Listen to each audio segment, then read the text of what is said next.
Sorry, what was that? We're just not quite live streaming yet. Okay. Got it. We're on now. Okay, thank you. And thank you again. And so this is a revised agenda of the regular council meeting of Monday, November the 8th, 2021.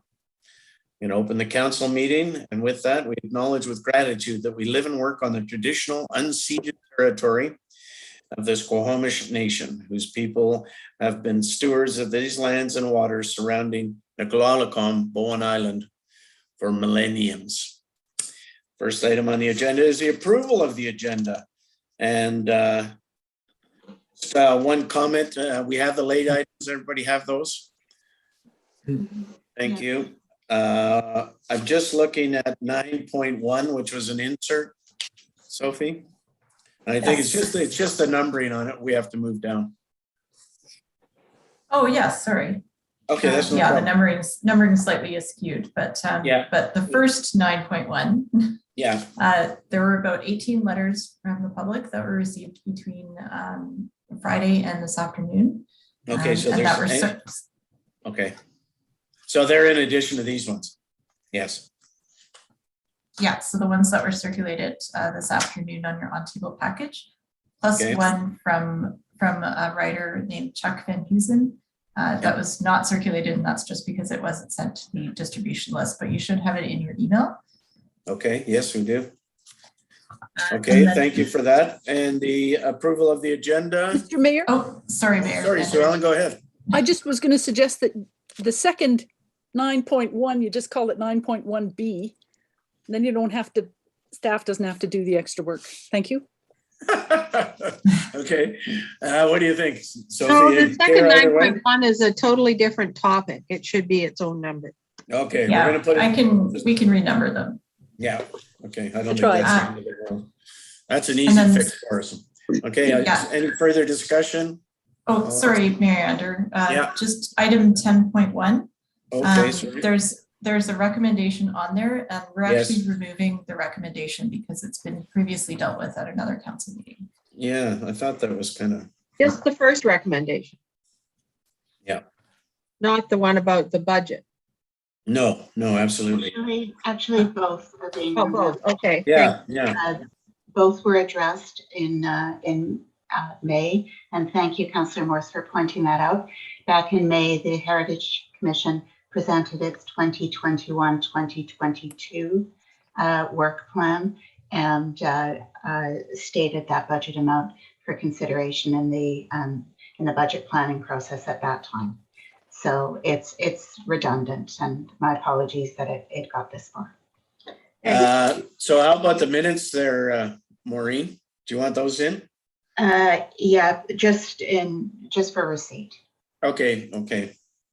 Yeah, you can speak to those when we get there, I guess. Okay, so that looks like a final, and no other further discussion. I'll ask a question. All in favor, aye. Aye. Okay, thank you. And we're going to move on to public comments. And Sophie, apparently there's 3 members of the public that would like to chat. Yes, so this evening, first on the list is Dennis Fetter. Okay, I think thank he you. just joined the meeting a moment ago. So. Yes, sure. all right. And just as a reminder, we do have 15 minutes on this, so a max of 5 minutes if you could, everybody. Thank you. I'll be brief. Sure. Thanks for your time. Good evening. I've read staff's Mount Gardner Trails update report, which they're going to be presenting to you this evening with 4 different options to consider. I've also sent you a letter, which I hope you've had a chance to read. But with respect to those options, I think there's really only one option that's worth pursuing at this point in time, and that's option number 2. To quote unquote circle back to the province to request that their decision be withdrawn and your resolution be upheld. If you look at option 1, Tom Blackbird sat in front of you all last spring, in spring of 2020, that is. Yeah. And indicated he would do his own research and do a full public consultation. Instead, he did absolutely nothing, and it had to be bumped up to his boss nearly a year later. And that's Robert Van der Zalm. And Robert, to my knowledge, didn't even consult with council or staff in making what appears to be his decision on this issue. Granted, there's some question about that, but most of us are reading it as if that was a decision, even though there's a lot of vagueness about exactly what that decision is. So in my opinion, option one would meet the definition of insanity, doing the same thing over and expecting a different result. As for options 3 and 4, those both would result in motorized use of Mount Gardner. And but I think your resolution was the correct decision, as you have seen by the overwhelming support from the community of no motorized use, period. So I would ask you to use any all political power you have to pursue this assertively. In particular, I would respectfully ask that you, Gary, or Mayor, start working with the Minister of FLNRO to that end. You hold the power. It's unimaginable to me that they made this decision without conferring with you all proactively. So I guess it's up to you to pursue them proactively. I won't reiterate the many reasons Mount Gardner is so important to this community. Your constituents, you've heard them all numerous times and have articulated them all in your own resolution as well. As you undoubtedly understand, this decision is much bigger than just recreation. I won't elaborate. Again, you know all those reasons. Mount Gardner should not be turned into an amusement park for the adrenaline-seeking minority, or worse yet, promoted for that purpose to off-islanders, as it already has been. According to a July 25th Facebook post by BITRA's president, they numbered only 35 members as of the summer of 2020. In what world do 35 people get to call the shots on an issue of this importance in a community of 4,000? And by the way, they still have access to 30 plus kilometers of trails in the Radar Hill area. So the power's in your hands. We're behind you. And fortunately or unfortunately, it's going to be your legacy, either good or bad, depending upon which way it goes. That's essentially all I have to say. Thank you for your time and consideration. All right. Thank you very much, Dennis. Appreciate that. And back to Sophie. Next, we have Rosemary Knight. Rosemary. Hi, good evening, Mayor and Council. So can you hear me okay? Sure can. Okay, great. So I'm here to talk about Mount Gardner. I've heard that we enter into more discussion, more consultation regarding Mount Gardner, but I have to ask, what more do we need to know? A significant amount of staff time went into preparing the letter that was sent requesting non-motorized status. That letter was excellent, laying out very clearly how wrong any motorized use of Mount Gardner is. I have read into the letter from Robert van der Zam the suggestion that there should be some sort of compromise on Mount Gardner, motorized use of part of the mountain. That should be considered unacceptable. Shall I pop open that video again to remind you of the noise and the impact of motorized vehicles on Mount Gardner? As I said in my letter to you, allowing partial motorized access on Mount Gardner would be like allowing smoking in one half of the plain, and we all know how well that worked. It doesn't. There's also a serious flaw in logic associated with this model of sharing the mountain between motorized and non-motorized. Robert van der Zam stated that it would be difficult to enforce completely non-motorized status. So does he really think it's easier to monitor and enforce what trails vehicles go on once they're on the mountain? This makes no sense. It's much easier to enforce no motorized access to Mount Gardner than to track where on the mountain they're going. I would suggest if something is needed for motorized access, designate the already developed trails on Radar Hill. I think that would be a great solution. We recently celebrated becoming part of Canada's 19th biosphere. And while being a biosphere does not bring with it a new regulatory framework, it certainly brings with it a new inspirational framework, calling on elected officials, calling on all of us to do all we can to preserve and protect areas like Mount Gardner. So I urge you to go with option 2. I'm reading it here, presented by staff, that council circle back to the province to request that the October 21 decision be withdrawn and BIM's resolution be upheld. So option 2 from staff. Thanks very much. All right, thank you, Rosemary. Next, we have Ian Thompson. Hello, Ian. Go ahead, please. Evening, Mayor and Council. Thanks very much for the opportunity to participate. I'll make my comments brief. I'll try not to reiterate what the previous speakers have said, but I do say that I do not support motorized trail use on Mount Gardner, and I, of the 4 options provided in the memo of last week by the Manager, Environment and Parks, would endorse the second option, which would be to ask the province to rescind its decision and respect the resolution from last year. I know this wasn't your letter, but the letter from FLNRO expressing 2 rationales: one, that prohibiting all motorized use would increase conflict on the mountain, and 2, that it was unlikely to be successful. I would express my view that they've got it 180% backwards. And I'm going to refer to something that probably people have not to date. I was in Whistler this past weekend, and it reminded me of the experience of various levels of governments in trying to restrict access or control access by backcountry, or really more accurately front country users. I'm a backcountry skier in the restricted areas in the Callahan Valley, in the Whistler watershed, and in the provincial park. There is a corridor that goes through those areas to reach unrestricted areas further to the north and to the west. For 15 years, various levels of government have tried to work on solutions to address the, and I have witnessed this firsthand, flagrant and ongoing and absolutely no accident infractions of people in restricted areas. Sledders driving down onto lakes and watersheds, sledders running their sleds in places that they absolutely should not be in. It has become an expensive, very, very time consuming for the different levels, RMOW, and for the different levels of government. It has become a point of conflict between users, and I've seen that directly between parties I've been involved in.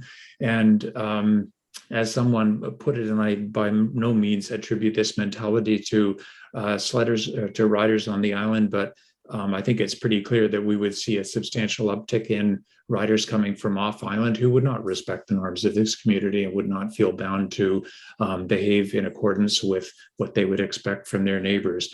I see, and I think Rosemary referred to it, you open one trail, you've opened them all. It only takes one person to say, that looks like a great shop.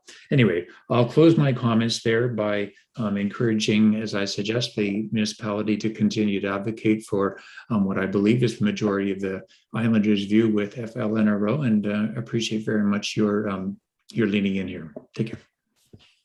Thank you very much, Ian. All right, is that it, Sophie? Yes, that's all for that have pre-registered. Okay.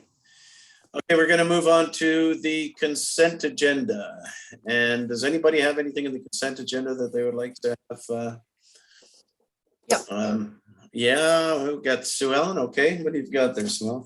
Well, a couple of information items that I'd like to pull. Okay. One is 12.5. It's actually, well, I won't describe it, but it's a letter from Ruth Simons about the Okay. House Community Forum. And the second one is 12.12, Okay. which I think maybe should be in correspondence, but I just want to refer to it. Thank Okay. you. All right. Anybody else have anything?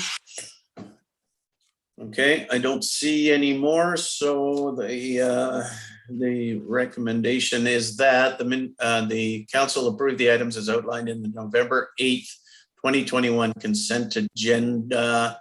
as amended with those information items. And if anybody doesn't, I'll move that. Second. And a second to David, I see, and all in favor. Okay, thank you all. And okay, so items received from the consent agenda, there are none. Well, we have the information items. Let's go there and get that out of the way. Sue Ellen. Sure. Thank you. Oh, darn, 12.5. Yes, 12.5 is I just wanted to pass along the thanks of Ruth Simons on behalf of the Howe Sound Community Forum for the work of municipal staff in doing all the arrangements and the booking and the logistics and shuttling people around and keeping the meeting happy with food and coffee and that kind of thing. And so thank you very much, staff. I just wanted to make sure that came to you in a public setting. I think that was terrific for our overall community in Howe Sound. Thank you. Thank you, Sue Ellen. I appreciate that. And down to 12.12. Yeah, 12.12 is a letter from Camp Bowen for the visually disabled. Shoot, I've just lost my agenda here now. It's gone to Zoom. But I just wanted to let everybody know that they had sent this thank you letter for the tactile plate that was put down there near the bus stop or the crossroads there, make it easy for people to move around. And I just thought you'd like to know that those accessibility efforts that we're making through our transportation plan and our various plans are being recognized. And I wondered, and about with this group that's active and located here on Bowen. And I wondered why this was in information items and not in correspondence. Is there something I'm not understanding there? Is it because it wasn't an action thing? That's right. Usually items that require further action or follow-up are included in correspondence. Thank you. And then the rest are in information. Okay, good. Thanks, Well, I just wanted to pull that out and let people know that they're obviously still active on Bowen and they're watching. Thank you. Okay, thanks, Sue Ellen. All right, and okay, so we're going to move on to the delegations, of which we have none, I believe, Sophie. Thank you. And this evening. Business arising from the minutes, we have none. And we'll get right into bylaws. 8.1, Land Use Amendment Bylaw number 528/2020. Third reading report. Daniel Martin, Manager of Planning and Development. Okay, Daniel, away you go. Thank you. We missed you last time. Thank you, Mayor Ander. Yes, I'm able to be on island and participating tonight.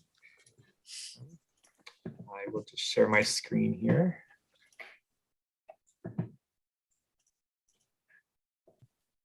Okay, is that showing up okay? Yes. Excellent. So I have tonight a presentation for bylaw number 528. So as council remembers, in the September 27th meeting, staff brought a report following a public hearing for bylaw 528. Council at that meeting made a series of motions for staff to amend bylaw 528 and to bring it to the October 25th meeting. It was on the agenda for the October 25th meeting and was deferred until this meeting. So this is just a recap of the council made, I believe it's 8 motions of directions to amend bylaw 528. So starting from the top, to remove the reference to hobby, to make changes based on a letter received, to include a definition for derelict vehicles, to make changes to regulations for vehicle repair garage, to amendments to retaining wall heights, to remove a proposed removal of a development permit guidelines for Cape Project Curtis. And then the last 2 to change the name for the Islands Trust Conservancy to update a change that's been made, and then to include an adoption date of the bylaw for January 1st, 2022. So then the report goes through each of those 8 items. Of staff have included those amendments in bylaw 528 for consideration of third reading. So number 1, making that change to the home occupation regulation to remove reference to hobby, maintaining a vehicle for hobbies.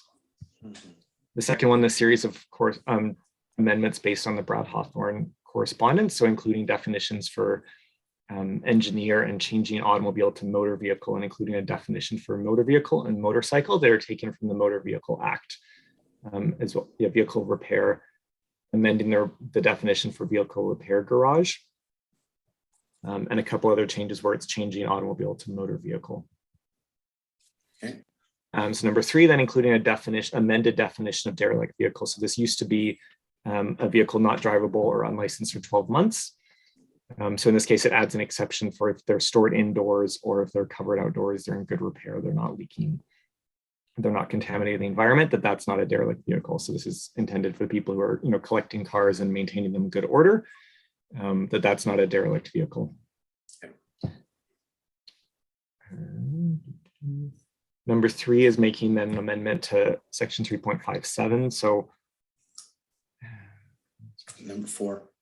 Yeah, sorry, number 4. And then number 5 is making that change to the retaining walls. So where a retaining wall can be higher within the setback to a highway. Number 6 then is removing that section 3.60, which is the removal of the key project Curtis development permit guidelines. So they would remain in the land use bylaw. Number 7 is then making just a new section to essentially have the bylaw replace instances of Islands Trust Fund with the Islands Trust Conservancy. And number 8 then is including the date January 1st, 2022, when the bylaw would come into effect. And then the report goes on to note there were 2 items that staff had presented following the public hearing at that September 27th meeting that council discussed, but ultimately did not make a motion. And so I'm presenting them here again in case council wished to have further discussion on these 2 items. So one is the idea of motor vehicle repair as a home occupation. So as I mentioned earlier, our staff at council direction have amended the home occupation regulations, removing the references to hobby, but leaving in the new regulation about a maximum of 1 motor vehicle maintained on a property over the course of a calendar month. So this, as I discussed in the September 27th meeting, that this is something that we did receive many comments on. And so if council wants to remove the underlying restriction, staff have proposed a motion for council's consideration. And then the second item for further discussion is domestic agriculture definition, which again, we received several comments on the proposed change. So I talk in the report that staff recommend that changing it back to a principal use from an accessory doesn't fulfill what the letters had requested in terms of being allowed to do it on an unoccupied lot. And it also doesn't address some of the other things that council may wish to change in domestic agriculture. So we talked about the potential of selling vegetables or selling produce from a domestic agriculture zoned lot. And so staff instead recommend that broader changes to domestic agriculture regulations be considered. And so if council wants to pursue this, staff have proposed a motion for council to do a review of domestic agriculture regulations with a view to permit low impact sale of agriculture products. Yeah. And so the staff recommendation is that bylaw 528 be given 3rd reading as amended. I'll open it up for discussion. All right, thank you, Daniel. And discussion. First of all, I see David. Thank you, Daniel. I really like all the work you've done. And I think we should also thank Mr. Hawthorne for his comments that were really quite useful. And I like everything that you've done. The one thing, our long discussion, a month ago or so, which was, it was kind of complex, and we were a little uncertain about a couple of things. The one I was most uncertain about was the agriculture one. And so you've addressed that. I support your change that you're proposing there. And I also support your change on the 1 vehicle per month. So I think you've done great work. This has been a long process, and I really appreciate all your effort on it. And I support both of the changes that you've got in your report. So thank you very much. That's it from me. Thank you, David. And go to Allison, please.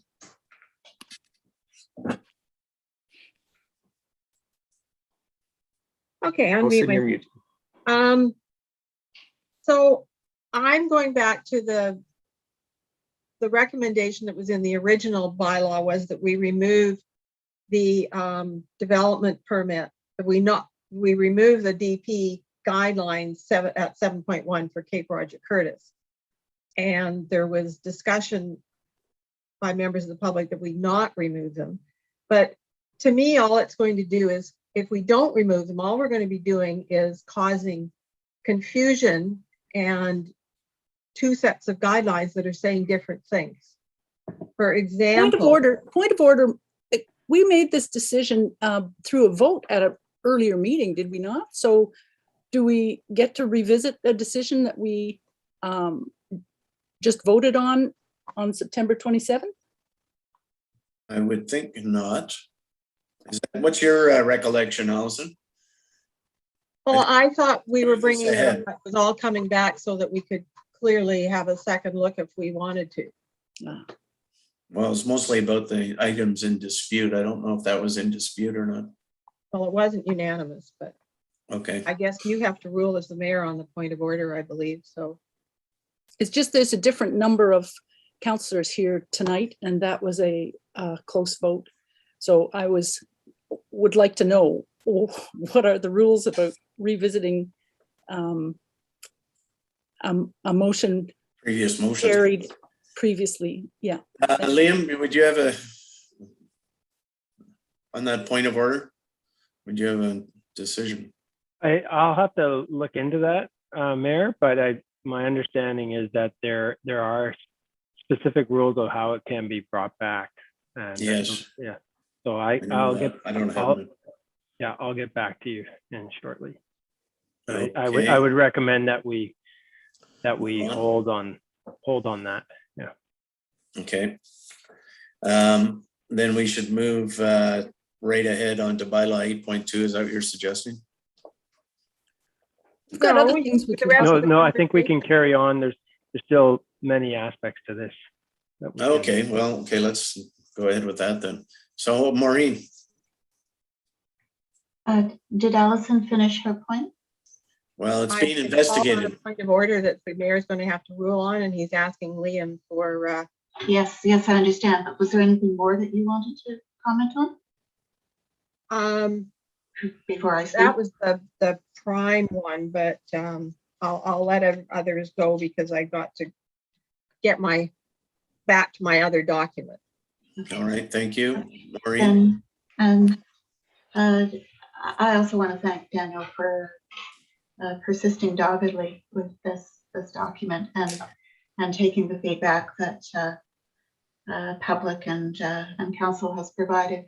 On the two points where you wanted further council input, I agree with Councillor Hawking that it would be quite helpful to do further work on the agriculture. I don't have the precise wording in front of me right now. That council directs staff to begin a process to review domestic agriculture regulations found in the land use bylaw with a view to, etc. I have gotten a fair bit of informal feedback from members of the community saying that they really would like a process of that sort to begin. So I'm in support of that. With regard to section 3.34.10, I wonder if you could bring that up again. It's the thorny wording around the motor vehicle repair and the 1 month requirement. I just want to look at the wording of it again. Okay, so that last sentence, assuming, and this is an assumption, assuming that we wanted to proceed with this, that last sentence is, I think, ambiguous in that, well, let me suggest the revision and then you could see why I think it's ambiguous. A maximum of 1 motor vehicle undergoing repair may be present on a property over the course of a calendar month. Because what it's saying at the moment is that you can have 1 car in your property, and that's not what you mean. You're specifically talking about a motor vehicle undergoing repair. Yeah. And then in the earlier revision to this, the word maintained was changed in the earlier part of this clause. So where it now reads may be present, used to read may be maintained. And I think present is actually clearer than maintained. Yeah. So the wording suggestion, assuming that we do want to proceed with this, the wording suggestion I'm making again is a maximum of one motor vehicle undergoing repair may be present on a property over the course of a calendar month. So that's the wording issue. And then the other concern I have is just around how enforceable that would be. But I'll leave it there for with my comments for now. All right, thanks, Maureen. Any comments on that, Daniel? No, I mean, I think the amendment makes sense, especially with the change to the earlier wording. Okay, thank you. Going to go to Sue Ellen. Thank you. I'll start with the comment that Maureen just made. I like that suggestion, but I wonder if it might also say repair or restoration. I thought that that was a part of a definition I read, and that was another kind of the work. I'm wondering, Daniel, if you can comment on that. Where is that definition? I'll do a little. Did anybody else see that? Anyway, that's my suggestion, is to include the word restoration if it's applicable, but otherwise I'd be happy to second that amendment, because that word maintained was confusing to me, and I thought we maintain vehicles, and what does that mean? So I'll give Daniel a second there and say that I also agree with Maureen's suggestion about the agriculture one, and I'd be prepared to second that motion, or I'll read it right now, that council directs staff to begin a process to review the domestic agriculture regulations found in the land use bylaw with a view to permit low impact sale of agriculture products. Point of order. We're already we're dealing with the report, not other motions on action. That should come after we've passed the recommendation for third reading. This is an amendment. Isn't this part of it though? It Oh, we're says, going to put that right in the land use bylaw? should council wish to pursue this, staff recommend the following motion. So I just thought this would make it clearer, and then when we pass the bylaw, assuming we do that, this would be, we'd already understand that this is one of the things we'd be doing. I don't see how we can do that until after we've passed the bylaw. Well, I'm following the staff recommend part. I have no and I'm on problem with the recommendation. Parts of it. Page 5 of 6, and I don't, but I'm happy to wait till the. It seems funny to pass a bylaw and then immediately direct staff to begin a process to review part of it. So perhaps Daniel, you could clarify that. I don't think they're part of the, well, they are part of the bylaw ultimately, but they're separate revisions to the first 8, I think. Daniel, what's your comment on that? I was just gonna say, yeah, it would take place after, after the bylaw is adopted, but I could see similar to the Cape Project Curtis motion, that was for the official community plan. You know, this would tell staff to essentially be putting on our 2022 work plan. Yeah, that's what I thought, because it's sort of budget time. So I'm happy to wait until after we've moved the big one, if you want. Okay, let's just. That might be cleaner if we discuss the bylaw and if it's going to receive third reading, and then. Okay, thank you. And then my question for Daniel was about, should it include the word repair and restoration? Did I see that? I'm happy with repair. Okay, then that's great. I just wanted to bring it up as something that I saw. So I'd be happy if Maureen makes that motion. This is another one of the afterwards motions then? Yes. Oh, which one? No, this would have to be done now because we've got to amend the bylaw before we give it third reading. The one Maureen just did. Yeah, it's part of the bylaw revision. A second Maureen's motion. I'm just suggesting amended wording. Oh, yeah. Yeah. Okay. I got excited. Yeah. All right. Liam, have you got any more information on that point of order? Yeah, so the legislative requirements basically state that the mayor may require council to reconsider and vote again on a matter that was subject of a vote. But reconsideration is restricted to the same council meeting as the vote took place, Okay, so, or within 30 days, both of which have passed. yes. Okay, and Allison? Okay, but I've found my other questions. Okay, fine, go ahead. Okay, so Daniel, I sent you an email with some questions this morning. The definition of derelict vehicle. The last phrase.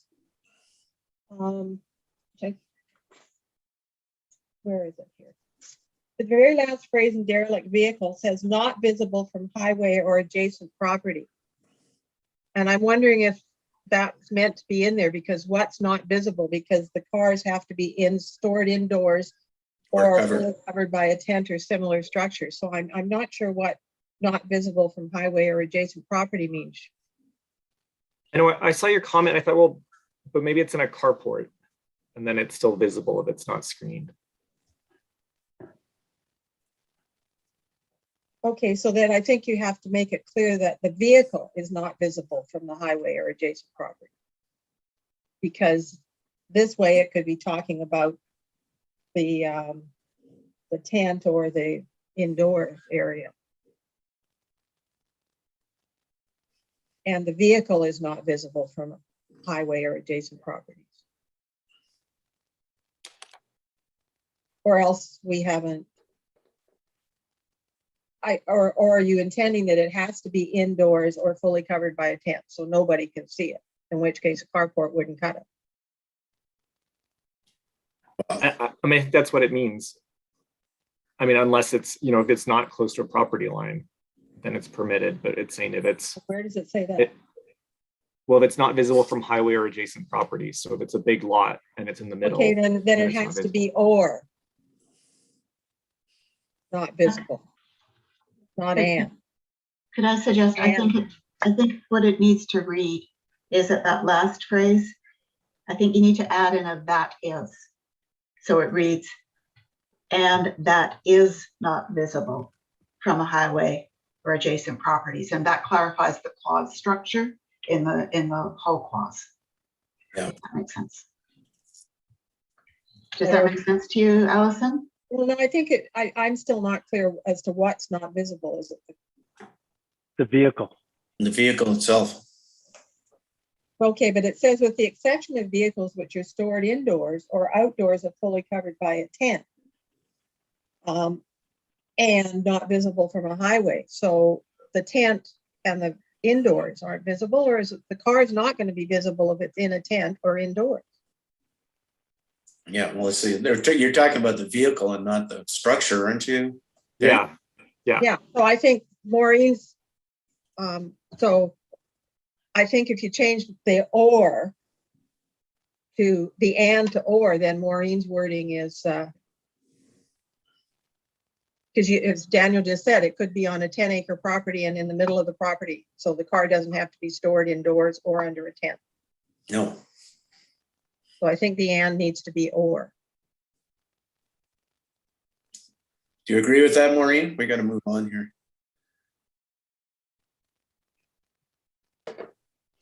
And then there's just a few small typos where an S's are missing or it's amendment instead of amend. So I'm assuming we can fix those regardless. Yeah. And then under vehicle repair, you got the term parting out. What does that mean? Selling the parts. So you're just taking the Parts of it. Yeah. parts Okay. off. So that's a term for stripping the parts and selling the parts. Yeah. And then I guess my other question was in the definition of vehicle repair, you've used the word functioning and non-functioning, but in the derelict vehicle definition, you use the word drivable. So is there a difference?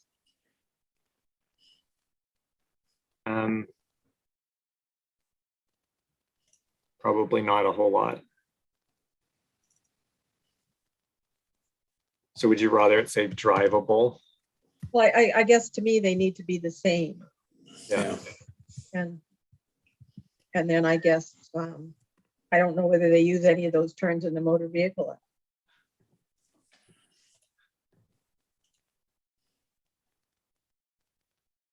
I just don't want us to get into an argument where we have two different words and they get treated differently for different interpretations. They don't use either in the Motor Vehicle Act. Okay. Could I just, I was asked a question, Lauren, I didn't respond. I need some clarification, Allison, about what you're suggesting be altered there. On which one? Derelict vehicle. The one we were talking about first? Yeah. Okay, the last phrase, it starts with and. Right. And is that an and or an or and as we used to? So I think if Daniel's intention is that somebody, if they've got a 10-acre piece of property, can have the car uncovered, not indoors, not under a tent, in the middle of the piece of property, as long as you can't see it from the highway or the neighbors, then I think that and needs to be an or. And or. No, just say contamination or, and not visible from high. And I think Maureen had a little tidying up wording for that. Oh, no, sorry, Allison, I see what you mean. No, I think the intent is for it to be and, that it's both, that it's indoors or it's outdoors covered and catching drips. Yeah. And it's not visible from adjacent. Yeah. What's not visible? The vehicle. But if the vehicle's indoors or under a tent, it's not going to be visible. Not if it's a clear tent or open carport, Well, a carport's not a tent. but it's indoors, it's a building, but it's not. Oh, a carport's indoors? I figured guess so, like we would it's define it as a building. Okay. So my suggestion was simply to add that is after the and that is not visible.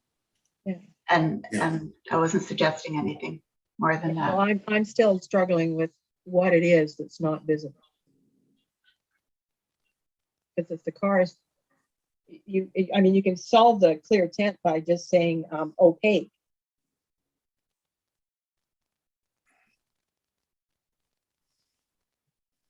I think, Would you say, and the vehicles are not visible? But I think, Allison, like generally in our definitions, we don't list the thing that we define. So the vehicle is not drivable, that is not drivable, and that is not visible from a highway. yeah, I agree. Yeah. So they're talking about the actual the vehicle. Okay, well then, why don't you put that and clause right after at the top then? Derelict vehicle means a vehicle that is not drivable or has been unlicensed for 12 months and is not visible from whatever, and is, Maureen had it wording better, and is not visible from a highway or adjacent property, with the exception of.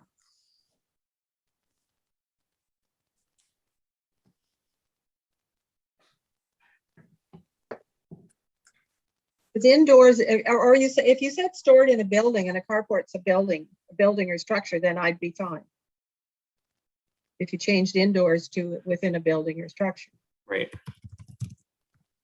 Okay. Because if it's, to me, indoors is indoors. something that has 4 sides Gotcha. and a roof. So stored indoors or not visible from a highway. No, if we could leave it the way it is with Maureen's tidying up of the last phrase and just change the word indoors to stored in a building or structure. So you move that the definition of derelict vehicle be amended to read. Delete indoors and replace it with building or structure. And insert the word, and then, and what did you want after not, Maureen? Does this help? That is not. Yeah. Okay. So I'll second that. in yellow what we were changing. So changing indoors to building or structure, and that is not visible. Yeah. Second. Okay. All in favor then of that change? Aye. Not a motion, come on, guys. Yeah, I know. It wasn't because she didn't say the whole thing? No, No, I said delete indoors and replace it. It's not really a motion. All it is an agreement to change that wording. so we're So how- parceling up all of these changes to put into the bylaw for third reading, and we vote on that as amended.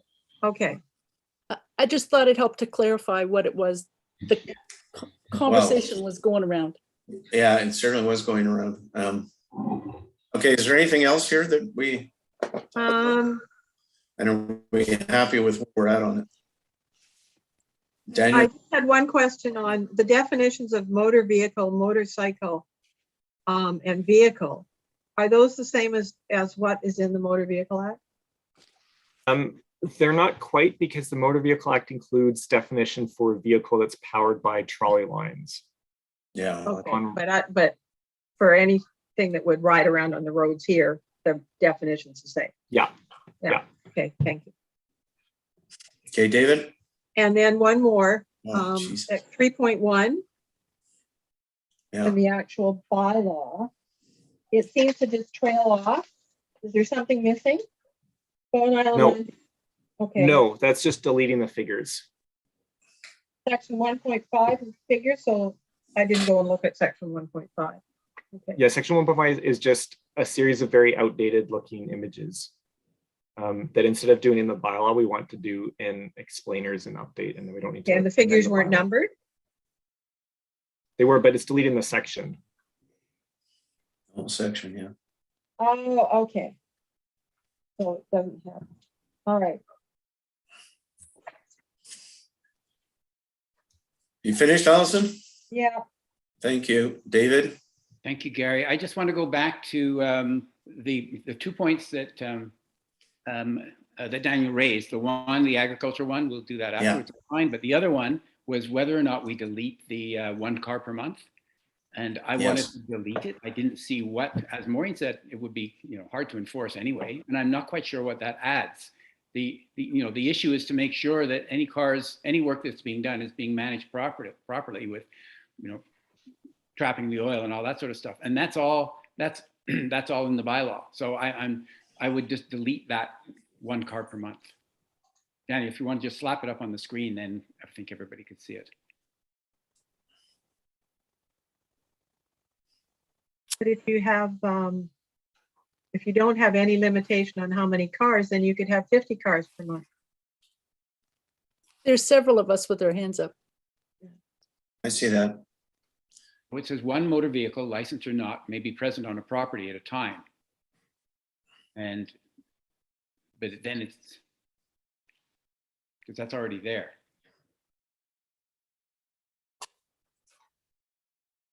So I'll leave it at that and see what others say.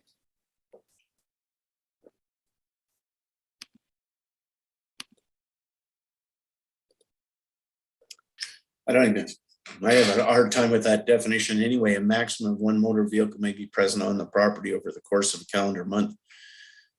Is that the same vehicle or a different vehicle? Well, Maureen did make some changes saying. Yeah, I haven't captured those. Yeah. Okay, good. The vehicle that's being repaired. Okay, fine. There's a bunch of hands up, Gary. Yeah, I see that, but are you finished, David? Yes, I'm finished. Okay, Maureen? Can we ask questions about David's suggestion, or are we going on to something different? We're going on to Maureen.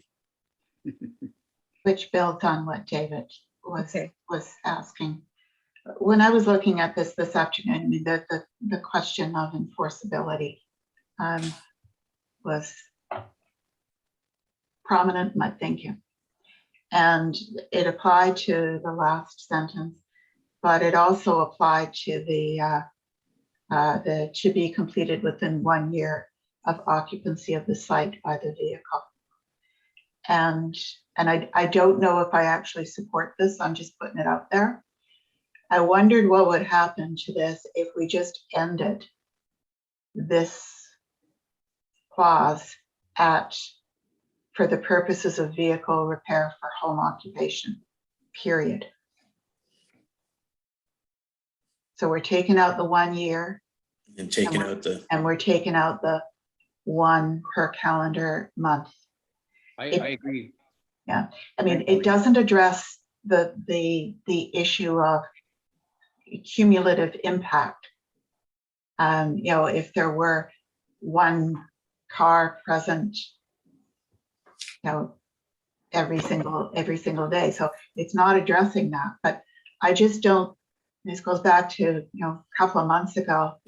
I'm not sure that this is solving the problem that we want it to solve. Anyway, that's all I have to say at the moment. and to agree with that. Allison? Okay, I'm totally confused now. I was reading, I guess I'm trying to look at the bylaws. So I was understanding that salvage yard, motor vehicle repair may not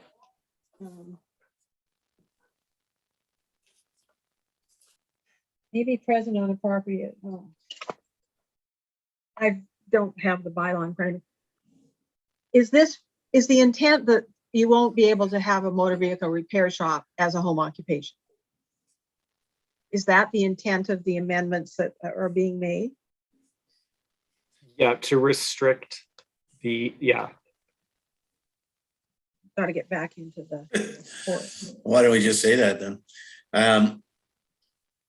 Sue Ellen, go ahead. Then I'll go. Thank you. I agree with Maureen and David, and I'm wondering if just a question for Maureen in terms of her adding a period at the end of home occupation. Would the period not go at the end of salvage yard or motor vehicle repair? So it would read amend section 311 of the bylaw to make section 3.34.10 of the land use bylaw to read. Whoops.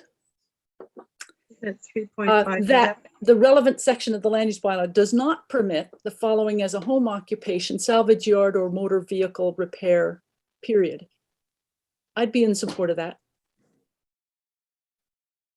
I just don't know exactly where I am. I'm lost in the bylaw again because I'm looking at page, I seem to be in the definitions section. And I don't know if that's. So Sue Ellen, the salvage yard or motor vehicle repair is in a list of items that aren't permitted as home occupation in any way. Mm-hmm. That 3.57 in the actual bylaw, Daniel, that we've got right now? It's or would be? It's page 11. It's page 11 of Daniel's report. But what section of the actual bylaw of bylaw 57?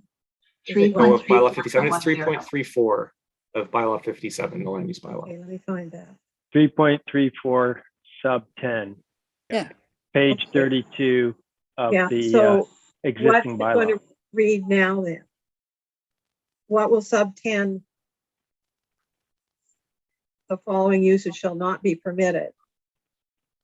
And so it's, you're proposing it will say salvage yard or automobile repair, except that one motor vehicle, licensed or not, may be maintained. Okay, change maintained may be present on a property for okay, so this is where at a time for purposes of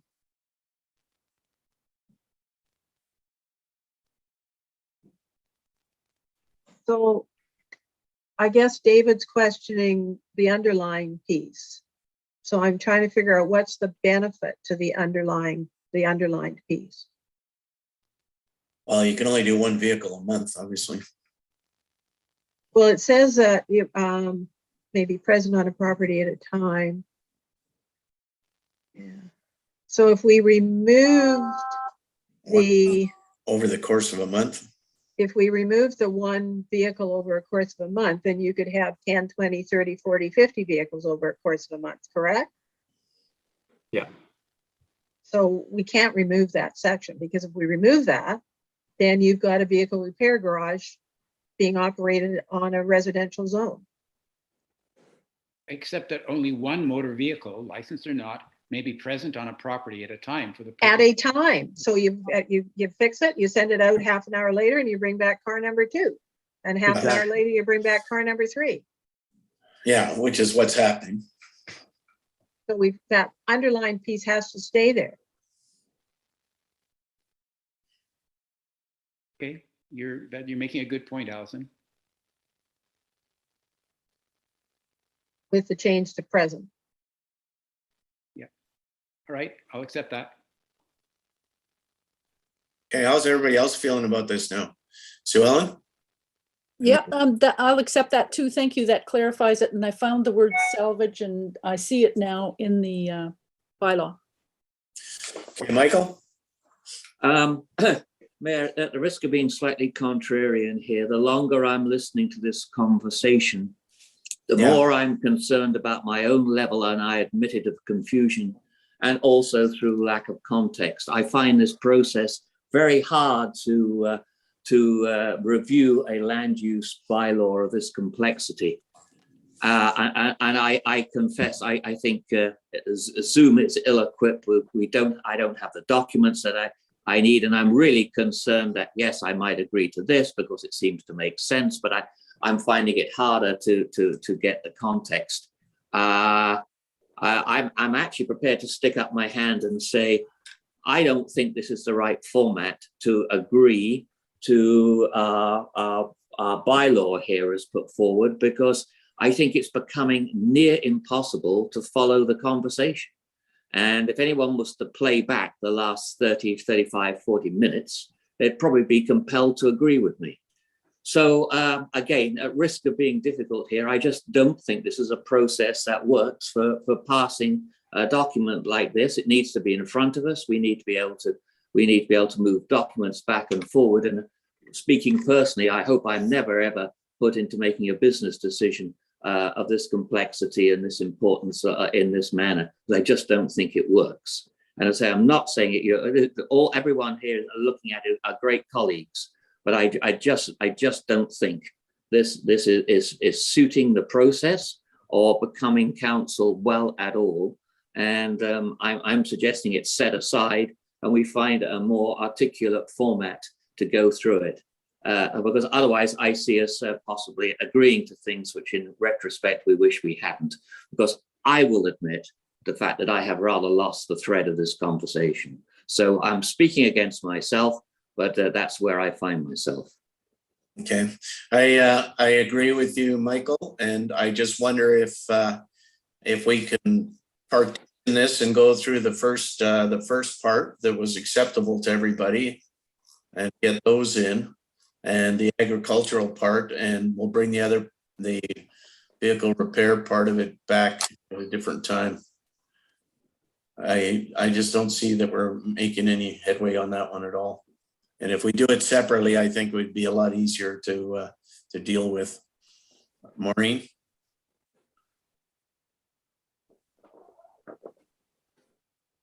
The question I've always had about this is what is the bottom line intent?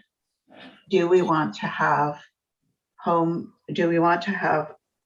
motor vehicle repair and a salvage yard as a home occupation? No. Right. In that case, you end the statement at motor vehicle repair and you take out all of these qualifications. And if somebody wants to run a salvage yard or a motor vehicle repair, they do what the beginning of the clause says, which is that they're not permitted and they will require appropriate zoning or a temporary use permit. Because all of the bits and pieces that we're adding on to this are just making it more and more complicated, less and less enforceable, and frankly silly. If the bottom line is we don't want this as a home occupation, then the bylaw should support that. I agree with you, because if we spend 40 minutes bouncing around on this thing trying to figure it out, then nobody else is going to be able to figure it out either. I think we just cut it right simple and dry and just say it's not allowed. So Daniel, could you bring up page 11 of your report, where it shows what the full bylaw clause looks like, where you get the long list of you can't do this, you can't do that, you can't do the other. At 33410. Yeah, That in Daniel's report or in the land use bylaw? it's in Daniel's report. I can read it out. No, you need to see it. Yeah. Got it in a sec. Yeah. Okay. I was just It's- offering in case. It's page 17 of the package, Yeah. but it's page 11 of Daniel's report. There So, it is. so what I'm suggesting is that last point, salvage yard or motor vehicle repair, it ends. Period. And that clarifies our intent. It still leaves it open as an option. People can get their, they can apply for rezoning. They can get their temporary use permit. Neighbors will have input.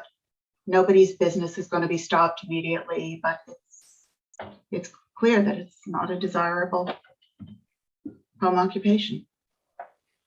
And the hobbyist would still be fine to do it as a hobby because it's not being done for gain or profit. Correct. That's right. I agree. I agree. I agree. Okay, Does Daniel agree? What am I not seeing? No, I mean, if that's council's, if that's your policy outcome, then that's the cleanest way to do it.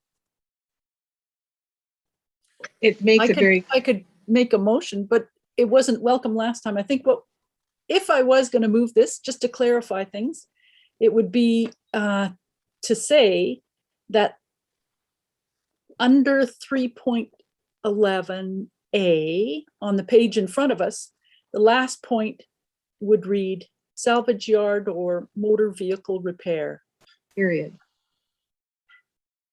Yes. Agreed. Okay. Agreed.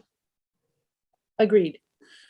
Okay, any more comments on this beside what we've gone through? Because I think we got to wrap this up somehow here. I'm prepared to make the motion. Okay, go ahead. All right. I assuming that I'm going to make the agriculture one after this. Okay, I would like to move that bylaw number 528, 2020, cited as Bowen Island Land Use Bylaw number 57, 2020, amendment number bylaw 528, 2020, be read a third time as amended. second. Is Okay, Just any further clar- discussion? just a clarification in the motion. Yeah. As amended was in the original motion because we had amended it between the public hearing and now. Is this clear that it's as amended at the meeting? Is that? Daniel, do you need both of those? As a I think meeting, as amended, At the meeting At the council meeting. of November 8th. as amended at the council meeting of November 8th. Okay, Thank you. friendly amendment, thank you. I still stand with my second, and I'll ask a question. All in favor? Aye. Okay, opposed? No, we're all in there. Okay, thank you. Thank you. Now you want to deal with the agricultural one, and we'll move on? Yes, now I've got to go find it. I think it was on page 5 of 6, according to my notes, so it's up near the top somewhere. And I think we had a pretty good solution to it there. That council directs staff to begin a process to review the domestic agriculture regulations found in the land use bylaw with a view to permit low impact sale of agricultural products. Okay, thank you. Second? Second. Yep. Yeah, okay, I'll ask a question. All in favor? Aye. Aye. Okay, so the motor vehicle repair is a home occupation. We're happy with that. Well dealt with. Well dealt with. That's just such a nice thing. Dealt with. Okay. Going to move on then to 8.2, the introduction of pesticide use control bylaw number 557, 2021. Bonnie Brokenshire, Manager of Environment and Parks Planning. Bonnie, sorry for the delay. No worries.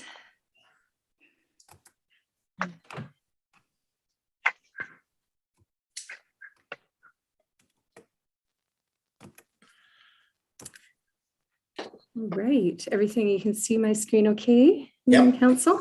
So good evening. I'm here with Jeff Matheson, who's the Vice Chair of the Environment and Climate Action Advisory Committee, and Okay. we're going to be co-presenting the introduction to the pesticide use control bylaw.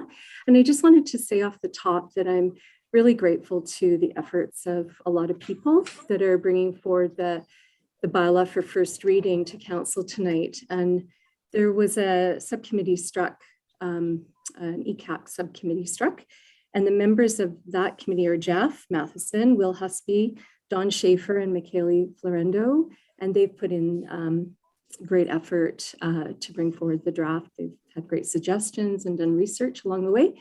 And also I'd like to give a acknowledgement and a gratitude. I'm grateful to the impetus that was really the driving force behind the creation of this bylaw.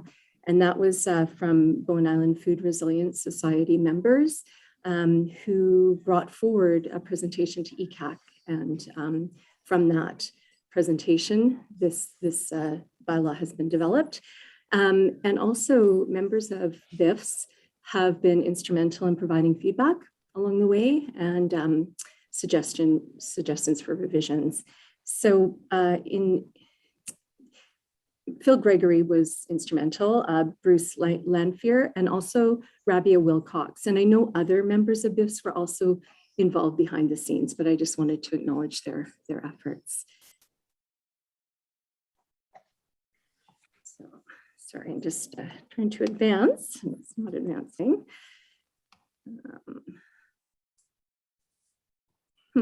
Stuck. I'm just going to have to go out. And again, I'm not sure why. Oh, so sorry about that. Okay, gives Will a chance to join too. Okay, so sorry. Bonnie, if you're stuck, I can try pulling it up and you can direct me how to advance it. Okay, sure. Just trying to completely stuck here. Oh my goodness. Are you going up to play stop sharing? I'm just going to try one more time, Liam, to share, and then we'll hopefully get there this time. Okay.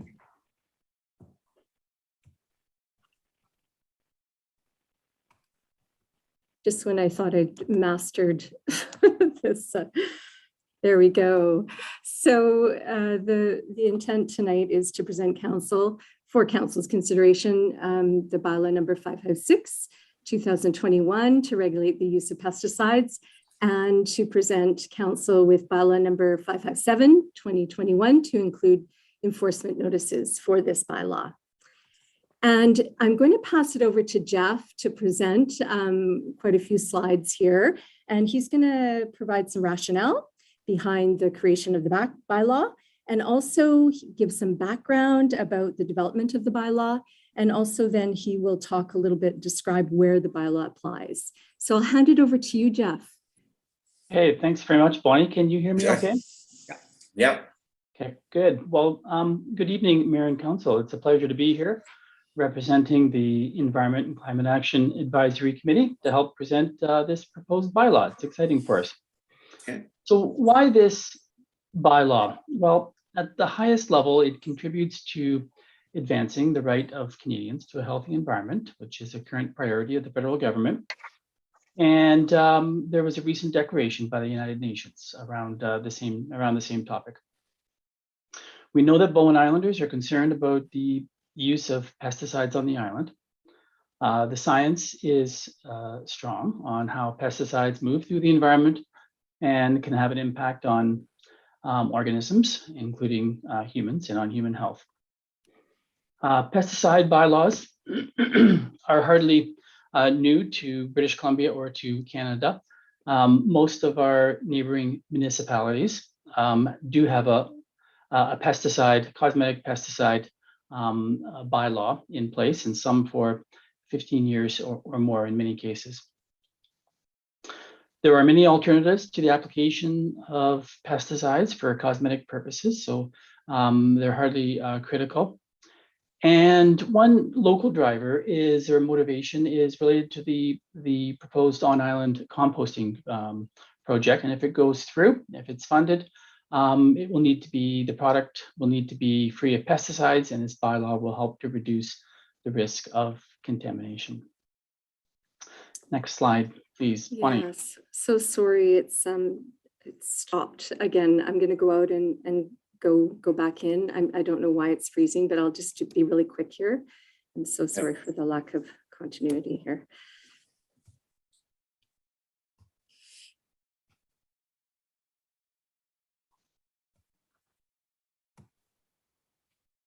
Maybe you should just leave the little slides on the side, Bonnie, and just click on them. Okay, yeah, I will do that. Terribly sorry.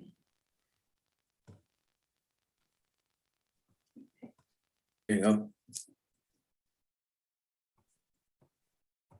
Here we go, Jeff. Great, thanks. I mentioned that Bowen Islanders have indicated their concerns around use of pesticides. The Bowen Island Food Resilience Society conducted a survey in 2020 related to the use of pesticides on Bowen Island. Next slide, please, Bonnie, if you could. And the respondents indicated support for a wide range of different approaches to regulate pesticides, but overall, 90% of respondents indicated their support for a ban on pesticide use. The number of respondents is small relative in the survey, relative to the adult population on the island, but it's at least an indication of some level of support for a ban on pesticides. All right, thanks. So the journey toward this draft bylaw began in January, and as Bonnie indicated, it began with a presentation by Phil Gregory and Bruce Lanphier regarding the effects of pesticides on human health and the environment, and advocated for a pesticide use regulation. We recommended that to council. Council directed staff to begin that investigation and that process, came back to our committee, and then we struck that subcommittee that Bonnie mentioned to begin investigating and working on a draft bylaw.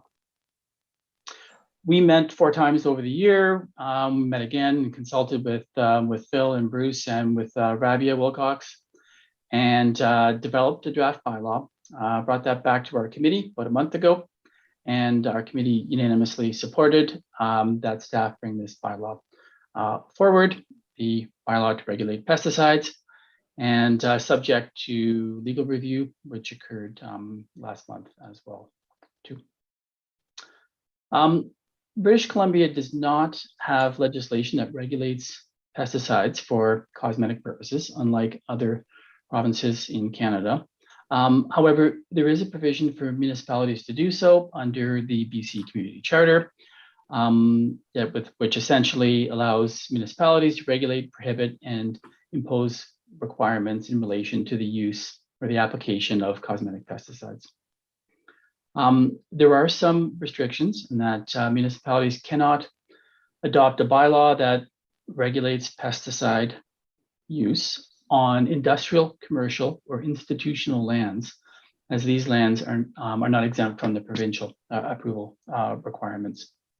So the bylaw presented here is within the scope of the authority that the municipality can have to regulate cosmetic pesticides within the municipality. I'll mention one more point that early in our investigation, we reviewed quite a few bylaws in our neighboring municipalities and elsewhere in BC, large and small municipalities, and found that they were all substantially similar to each other. And the bylaw presented here tonight for Bowen Island is very similar in its intent and application and its authority to most other bylaws around BC for cosmetic pesticides. So where does this proposed bylaw apply? The bylaw regulates pesticide use on trees, shrubs, flowers, ornamental gardens, plants, or turf under or upon any public lands or private lands within the municipality. And private lands means a parcel or part of a parcel, if the parcel or part is used for residential purposes in the municipality. And the residential purposes is a key element. Private lands do not include parcels of land zoned for industrial, commercial, or institutional purposes, as defined or laid out in the municipality's land use bylaw. Public lands means land owned, held, or under the care, custody, or possession of the municipality. And that does not include provincial crown lands or Crippen Park. So the bylaw does not apply to private lands that do not have residential use. Well, what are some examples of these types of parcels? One example is the school. It's on a parcel used for institutional purposes. So the bylaw would not apply to the parcel that the school lies upon. A second example is the golf course parcel, which does not contain residential use. So the bylaw would not apply to that specific parcel that the golf course lies within. And back to you, Bonnie, for some further details. Sure, just a couple of additional details. Bylaw notice enforcement, bylaw number 557 is being brought forward also for first reading. And the bylaw does have a permit to apply for pesticide. So it provides the ability to obtain a permit for specific purposes. And also there is a fee schedule associated with the bylaw. Financial considerations. The bylaw is not, it does not, or it's not intended to generate a lot of income. And the permit revenue generated by the bylaw as well is not anticipated to be significant. There might be some enforcement with the bylaw, but it's not anticipated to be exorbitant.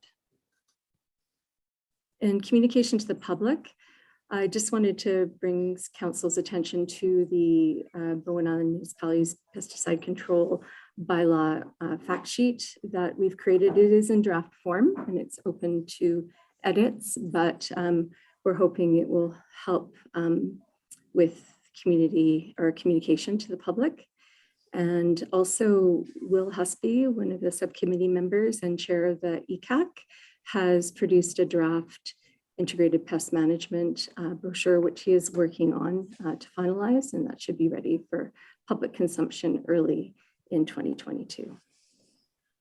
So the recommendations before council tonight are that council give first reading to bylaw number 556, 2021, pesticide use control bylaw, and that council give first reading to bylaw notice enforcement bylaw number 196, 2008, amendment bylaw number 557, 2021. And with a few alternatives on this slide and also presented in the report for council. And the first alternative is that council give first reading readings to the bylaw. Sorry, and I'm recommending that. The second alternative is should council not have substantial changes that council may wish to accelerate the process and give second and third readings as well this evening. And the third alternative is that council refer bylaw number 556 and 557 to staff for further revisions prior to receiving readings. And that's the end of the presentation. All right. Thank you, Jeff. Thank you, Bonnie. Very worthwhile, long overdue.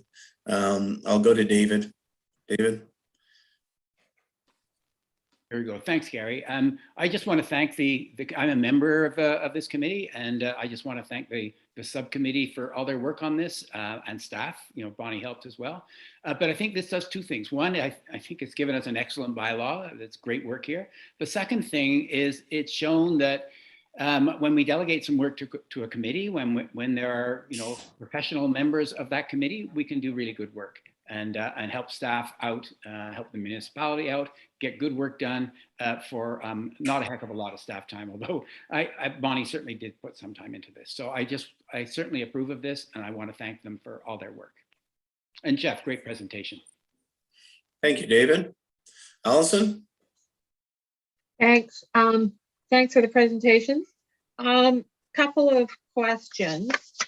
On the first one, on the communication with the public, I was just wondering why there wouldn't be a open house or an information meeting offered. I mean, I think it's just good form, even to have a public information meeting before we give it any further readings, because it is, you know, a substantial change.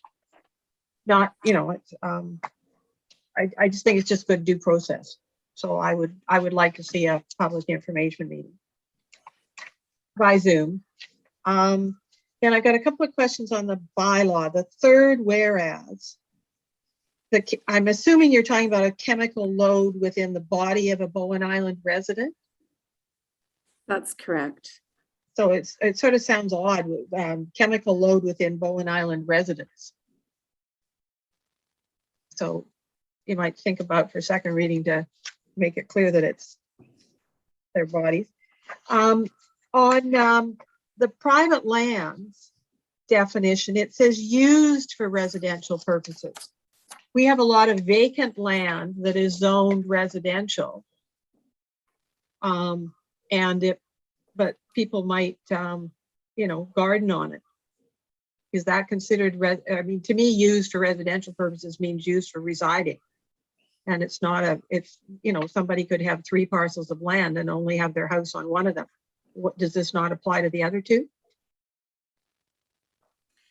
So why not say zoned for residential purposes rather than used? Yeah, zone would make more sense. And then I don't understand the transportation one. Means the movement of people, vehicles or goods on land associated with public transportation other than Bowen Island municipality owned roadways and trails. What other public transportation? Can you give me some examples of what kind of public transportation would be on something that isn't owned by the municipality? SkyTrain. I guess, I don't know, Fairyland, but it's. But they're institutional or commercial, so they're not covered anyhow. So I was just trying to figure out what, you know, what kind of lands we were talking about. Which page are you on? Excuse me? I'm on the bylaw under the definitions, transportation. Okay. I can look at amending. Yeah, I mean, Yeah, I'm let's just look I into guess that. the other would be controlled because we control statutory right-of-ways or something. But we have no control over what happens on Crown land. Then the other question had to do with the permits being issued. You've got, they may be issued by the departmental manager or council. So I was wondering why the choice, and if we do have the choice, how are you going to decide who issues the permit?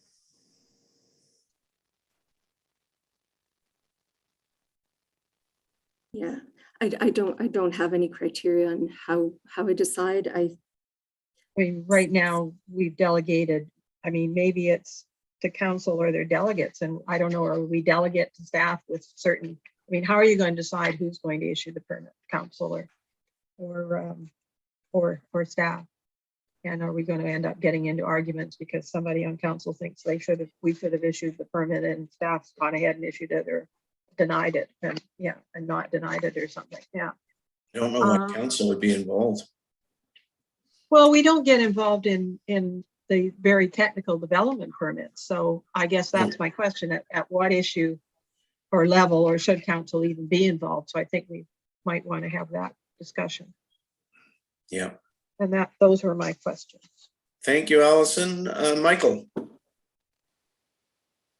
Yes, Jeff, thank you for your presentation. I'm looking for some clarification. The word pesticide is used non-stop because there's a pesticide bylaw. Can you give me some examples of the pesticides that would come under this bylaw? I was out shopping, and I do quite a lot of gardening myself, and I was looking at various weed control products, and it's amazing how many have got organic or one thing or another stamped on it. There's quite an array of products. Could you just help me a little bit? This is to control the use of pesticides. What exactly, which ones do you have in mind? Just as an example, and if you could, explain maybe some brand names. What is now going to be off the table? Sure. There's so many pesticides. For example, just one that's problematic and there's been a lot of research on is Roundup is the trade name. That's glyphosate. Other organophosphates. There's so many different classes of pesticides. So any sort, that might be, it's a good question, Councillor Kale. And, in the information brochure, we might want to list sort of some potential pesticides. If you're raising the question, it's a good question. That would be so helpful because pesticide is a fairly, or I don't know, is it a broad term or is it a narrowly defined term? No, it's a broad term because really what it does is it encompasses rodenticides, herbicides, insecticides. It encompasses a lot of different classifications of chemicals. So it is a broad term. So I think, we've broadly defined it, but I think giving examples, it would be beneficial for folks. Yeah, that would be hugely helpful. As I say, I just point out if you go to one of these big stores that, from plants to pesticides, you'll see there's an enormous array and some of them are touted to be anything but pesticides, but are they covered or not? So any help, any clarification you could offer would be hugely welcome. Thank you. Thank you, Michael. And more. Thank you, Mayor Ender. Two questions, Bonnie. Well, and they both relate to money. The permit application fee is $50. And the office use part of the paperwork specifies, when it's issued and when it's the duration of its validity. So how are you anticipating that working? I mean, would somebody get a permit for 3 months on that $50 fee and be able to have multiple applications of the pesticide during that period? Or is it every time there is a pesticide application, it's a new permit? So just, it wasn't clear to me from taking a look at this. And then the other question had to do with the size of the penalty. So the first offense penalty is $500. Is that in keeping with the scale of penalties used for other bylaw infractions? It seems high to me. The public places bylaw that we just passed, it is in keeping with that bylaw. And we've had sort of legal opinion on giving first, second, third offenses, and our legal counsel had advised us that it's better. There's reasons why that, legal reasons, to have one offense. Keeping with our bylaw policy is that we, always strive to do education first. But in this case, if there has been an offense that we can prove through investigation, it could have fairly harmful effects. So therefore, the penalty is fairly steep. Okay, thank you. But yeah. Okay, thanks, Maureen. Sue Ellen? Sure, thank you. Thanks everybody involved in bringing this forward. I'm remembering back to 2014 when the council at the time passed the Right to a Healthy Environment motion to send to, I believe it was to Parliament. And I see that's actually making progress. And I like to think we're making progress here on Bowen too. And I'm I like the definitions in here. There's a definition of pesticide, and the way Jeff made it clear that this is for cosmetic use, not anything to do with spreading of disease or anything like that. You wouldn't need a permit for that kind of thing. Is that correct, Bonnie? I'm sorry, Councillor Fast, can you repeat the question? If somebody had an infestation of rodents and they were concerned about health or stability of the building or something like that, would they need to apply for a permit like this? Yeah, potentially. So yeah, there's lots of details around that, and I don't know if but potentially.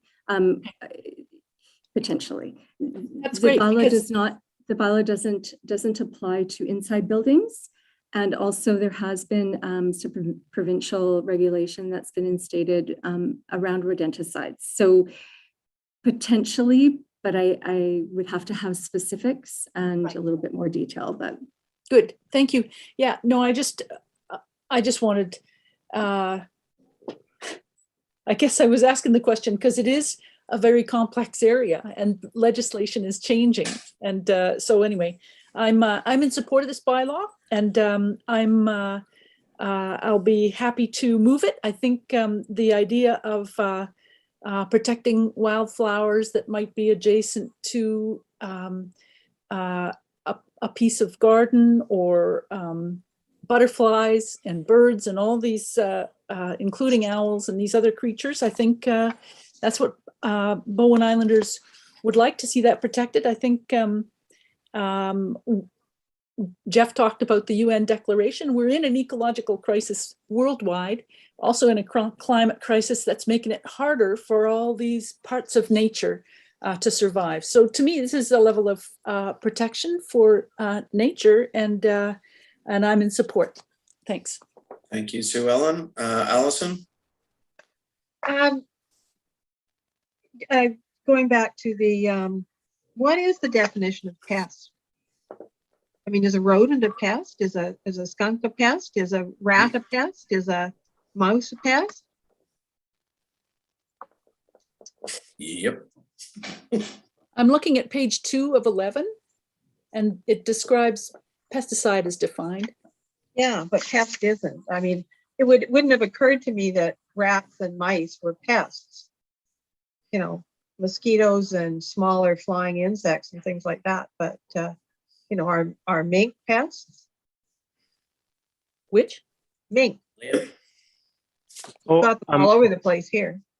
Okay, Bonnie or Jeff, please don't hesitate to interject if I've got this. Yeah. If I've got this wrong, but the my understanding is that with the provincial government stepping into this space of banning rodenticides and getting into that area, that this is more focused on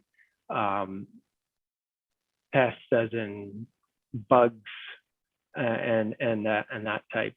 That we're not getting into the space of mammals and other such animals. So please don't. If I've got that wrong, then please correct me, Bonnie. Yeah, with the regulation or the ban on rodenticides in the province is trying out here, that is the case. But you know, I also can include a definition of pest in the bylaw. And I guess a follow-up question on there is a definition of pesticide, which looks pretty all-encompassing. And it's something that could just be bought off the shelf. It's not just the stuff that you have to go get out of the locked cabinet and sign for when you go to buy it. Correct? Yeah. And when you're talking about cosmetic purposes, so somebody that has weeds growing in their driveway and wants to spray the driveway can't do it. But a blowtorch is fine. Sure. But there's other controls that you can use that are not so harmful. Hazardous. So mostly this is focused on, like, you know, persistent organic compounds. And back to a comment from Councillor Kale, it can be a little tricky because most of the chemicals that we're concerned about are actually organic compounds. And so marketing campaigns can be kind of deceiving at times. So there are all sorts of other methods like using vinegar and salt, for example, in a solution for dealing with weeds in a driveway. But I think what we're trying to deal with here are the more persistent organic compounds that are more pervasive and long lasting in the environment. That's right, Liam. And in the fact sheet, there are some alternatives listed in the fact sheet as well. Thanks. And then I think Councilor Nicholson had a great question as to the duration of the permit. Yeah. And then I was also curious, knotweed's the only one where we're going to be allowed to use a pesticide, if I'm reading this right? And giant hogweed? Or yes, you don't have to apply for a permit?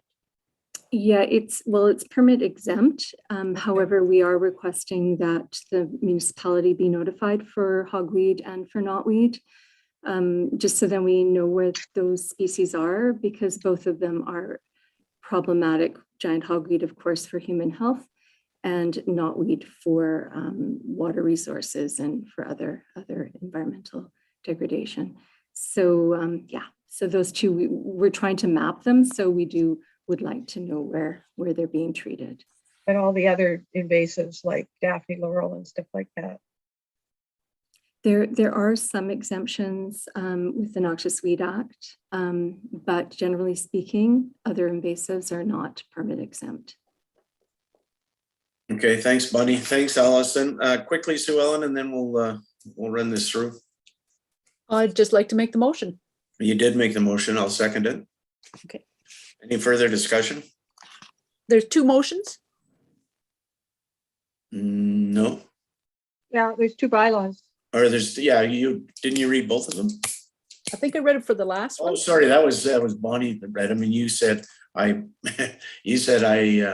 I'll just read them. Yeah, okay, go ahead. That bylaw 556, 2021, cited as Bowen Island Municipality Bylaw number 556, 2021, Pesticide Use Control Bylaw be read a first time, and that bylaw number 557, 2021, cited as Bowen Island Municipality Bylaw Notice Enforcement Bylaw number 196, 2008, Amendment Bylaw number 557, 2021 be read a first time. And I add a third clause, and that a public information meeting be held. That's a great idea. Anybody else have an issue with that? Okay. I was just going to let the first two go because I think there's quite a bit of communication work that the committee has already put in front of us. And I don't think we discussed communication and education. So I'm just moving the first two at this time. Okay, I'll make that motion afterwards then. Okay. Any further discussion on these first two? I will ask a question. All in favor? Aye. Who seconded that one? I did. Thank you. Yeah. And Allison, opposed? Are you in, Allison? Okay, you're in. Yeah, I already put my hand up. Okay, and go ahead with your last one, Allison. And that staff, I move that staff be directed to hold a public information meeting prior to second reading. All right. I'll second that. Thanks, Michael. Any further discussion on this one? Okay, all in favor? Aye. All right, opposed? No. Thank you, everybody's in. Okay, that's great work. Thank you very much, Jeff. Thank you, Bonnie. And the sooner we can rush this thing along, the better off we are, I guess. But I think that public input is an important part of this process. Okay, we're going to move on to staff reports. The Mount Gardner Trails update. Back to you, Bonnie Brokenshire. Okay, Manager, Environment and Parks Planning. Go ahead, it's all yours, Bonnie. Great. Yeah. I'm going to share my screen again, but I'm not going to try to put it into slideshow format. Just, yeah, not sure why it was freezing, but thank you, Mayor and Council. And this report actually is, or this presentation is the Mount Gardner update report. Just the purpose is that staff is seeking direction from council regarding how to proceed with trail designation on Mount Gardner. And a bit of background, that at the meeting on April 27th, 2020, Bowenan Municipality passed resolution number 2232, which stated that council support prohibiting motorized use on Mount Gardner, and that council directs staff to prepare a submission to Tom Blackbird Recreational Sites and Trails BC requesting a prohibition of motorized use on Mount Gardner. On June 11th of 2020, a letter was sent to Tom Blackbird under the mayor's signature, which requested a prohibition of recreational motorized use on Mount Gardner. And on September 20th, 2021, Robert Van der Zam, the regional manager of the coast, the Recreational Sites and Trails BC, provided a decision on future development of recreational opportunities within the Mount Gardner recreation site. The decision, Robert Van der Zam's decision states that RSTBC, with assistance from the recreational user groups, will create a non-motorized recreation experience within the Mount Gardner recreation site, leading from a highway vehicle accessible trailhead to the summit of Mount Gardner. The summit ridge of Mount Gardner is to provide a non-motorized recreation experience. So recent staff activities following the decision. A meeting on October 21st was convened with BIM staff, and that was at Tom Blackbird's request. And at that meeting, there was a representative from Bowenan Trail Society, BITS, and a representative from Bowen Trail Riders Association, BITRA, and a representative from the Bowen Island Horse Owner and Riders Association, BIHORA, and Tom Blackbird was there as well. Liam and myself were in attendance. During this meeting, Tom Blackbird suggested that BIM work collaboratively with the former partnership agreement holders to delineate motorized and non-motorized areas within the Mount Gardner polygon. A follow-up meeting with BIM staff and representatives from BITS, BIHORA, and BITRA was held on October 29th. And during this meeting, parties discussed potential paths forward with regards to designating trail use and the potential for a new partnership agreement to be established with BIM being the primary partner. No conclusions were reached at this preliminary meeting. So staff is seeking council's direction as recent staff activities are contrary to council's resolution number 2232. In addition, staff is receiving communication from members and community groups and stakeholders who have questioned why there's only 3 groups being invited to trail designation discussions. So at this point in time, staff is requiring council direction regarding how to proceed with trail designation on Mount Gardner. And I have provided a few options. However, council may come up with alternatives or edits to the options being presented. The first option that's before council is that council circle back to the province to request that the October 21st, 2021 decision be withdrawn or suspended for the time being to allow for comprehensive community consultation to be carried out by RSTBC with assistance from BIM staff. The second option, that council circle back to the province to request that the October 21st, 2021 decision be withdrawn and BIM's resolution number 2232 be upheld. And the third option, that council directs staff to work collaboratively with representatives from the former Mount Gardner Partnership Agreement holders, or with the former Mount Gardner Partnership Agreement holders and representatives from other Bowen Island stakeholder groups in alignment with the provincial decision. And just a note with that the individual partnership agreements between RSTBC and BITS, BIHORA, and BITRA expired on March 15th, 2021. And the fourth option is that council directs staff to work collaboratively with representatives from the former Mount Gardner Partnership Agreement holders in alignment with the provincial decision. So the recommendation before council is that council receive the Mount Gardner update report dated November 4th, 2021 for information and provide direction to staff regarding how to proceed with the process of trail designation on Mount Gardner. And that's the end of the presentation. All right, could you put the options up, leave the options up, please? Bob? Sure, sure. Thank you. Okay, well, this is going to be an interesting discussion.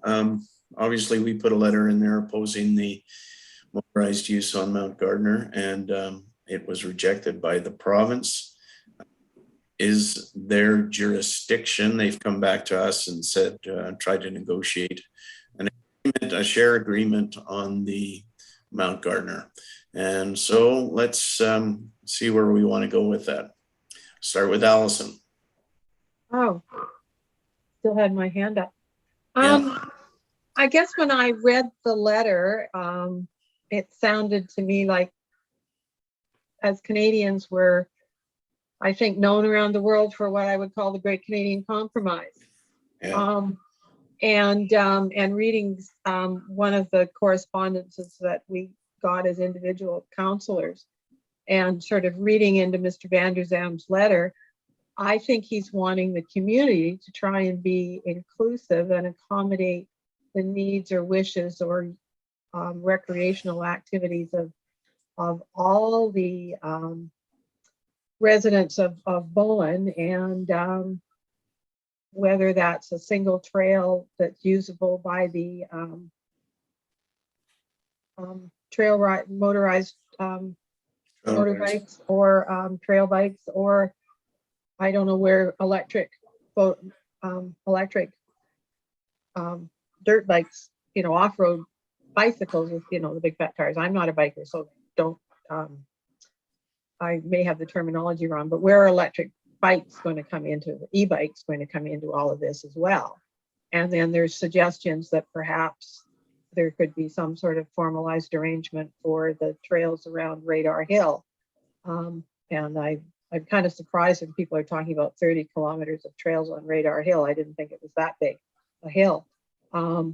So it's talking about groups getting together and trying to work something out. And I'm not sure, Liam's had, and I guess was Bonnie part of those meetings, and maybe that's what she was describing. I don't know what the groups presently think about trying to work together to come up with some sort of compromise. Bonnie, what was the resolution? Obviously, you had the meeting with the different groups, the 3 different groups, and was there any consensus? Was there any collaboration, or did it just run out of time? Maybe Liam could pipe in as well, but really they were very preliminary discussions. Okay. No conclusions were reached. The first meeting was very brief, and the second meeting was not very long as well, but just kind of getting a feel of where the groups sit. Liam, I don't know if you have anything to add. Thanks, Bonnie. I'll add to that, Mayor, to your question. The 3 groups were quite collaborative and willing to make an effort to work together towards a common understanding and a shared, what seems to be going towards the notion of a shared use agreement. And it seemed to be quite collaborative in that line of thinking. Okay, thank you. Allison, are you finished? Allison? Yes, I took my hand down. Okay, I didn't see on the screen there, sorry. So Ellen, go ahead. Thank you, Mayor. I'm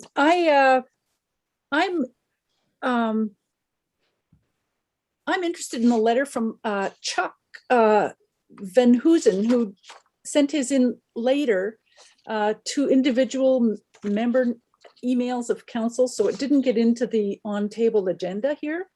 But it's fascinating to read that he also had talked to Mr. Van der Zam, and he gets completely different take on things, and he talked to Mr. Van der Zam, I'm reading here, that if the municipality developed an effective collaborative process to help the community achieve a sustainable solution from management, would it be possible to him? He stated it would be possible.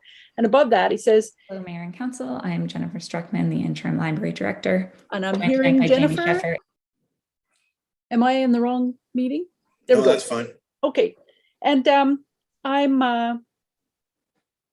he says they had discussed the possibility that the solution might take the form of restricting motorized users to the kilometers of trail already in the network at Radar Hill and keep Mount Gardner free of recreational motorized use. So he's getting a totally different conversation. And I'm interested in option 2 here because I think we made a good decision, and we should ask staff to circle back to the province to request that the October 21-22 decision be clarified or withdrawn. It's possible that there's confusion there. It sounds like there's several different kinds of orders, and this is not a directional order, according to what Chuck Van Hoosen says. And so I would, when it comes, I would be happy to move option number 2 with the addition of the words clarification or the decision be clarified or withdrawn. And then maybe later we can work on number 3 there, that direct them to work collaboratively once we know what the scope of the decisions are. But I think we should find out whether we can actually follow through with our resolution, because I think we should have that upheld. Thank you. Okay, thanks, Sue Ellen. David? Thank you, Gary. So I'm strongly opposed to motorcycle use on Mount Gardner for the reasons that we've heard from our various letters and people who have spoken to us. Obviously the 2 uses, hiking and motorcycles together on trails, it's just incompatible for all sorts of obvious reasons. We also have to worry about the environmental damage, the disruption to wildlife and so on. But there's a couple of other reasons as well. And, one is climate change, where we've declared a climate change emergency. There's a lot of work being done on reducing the use of motorized vehicles. And it's, to open Mount Gardner up to motorized vehicles is just completely contrary to the direction we need to go. And very interesting, at our committee of the whole, a couple of hours ago, we had a presentation on a community economic development strategy for Bowen Island. And one of the strong elements of that was looking at what was termed as responsible tourism, and with a kind of a subheading of low impact tourism, experiencing nature. And the words were sort of a Bowen brand, and I quote, human powered travel experiences that leave no trace, building on things like the kayaking and so on. So, having motorcycles, for having visitors come here and want to head up Mount Gardner and finding motorcycles there as well, I mean, it completely destroys what we're looking at from an economic development perspective. So I strongly support number 2. The only thing that I really, I was very disappointed with the letter, but the one thing that I do like is that the delegation of responsibility towards Bowen Island municipality, rather than sort of a group of folks who have somehow managed to be talking to the province. So I like Sue Ellen, I support number 2. I'd like to go back to the province, explain our reasons. We can add the economic development one on, we could add the climate change one on, and try to see if we can clarify that the motorcycle use could be restricted to Radar Hill. So that's my position. Thank you. Okay, thank you, David. Maureen? I don't have anything more to add to what David and Sue Ellen have already said. I strongly support option 2. Okay, Michael? Yeah, well, I have to tell you, this has been both, I'm not sure whether it's intriguing or farcical, to be honest. And I'd like to thank the 3 speakers earlier on today. And forgive me, the last speaker's name escapes me, but to Dennis Vetter and Rosemary Knight, I can only say that they said what needed to be said, and I agree with them word for word, 100%. And to cut to the chase, this is beginning to look like one of these Yes Minister TV series of old. And I think to cut to the chase, let's cut it out. It's number 2. We unanimously took a decision. We must uphold that decision, and as forcibly as allowed, ask the province to withdraw that decision, and kindly, uphold what it is that we put forward very articulately. And I see no reason to go back on it. In fact, this is becoming increasingly annoying and time wasting. And for the record, I think it's almost farcical that we're having to go through this. This is a nonsense. And at number 2 it is. And let's put it forward as strongly as we can. Thank you, Michael. Allison?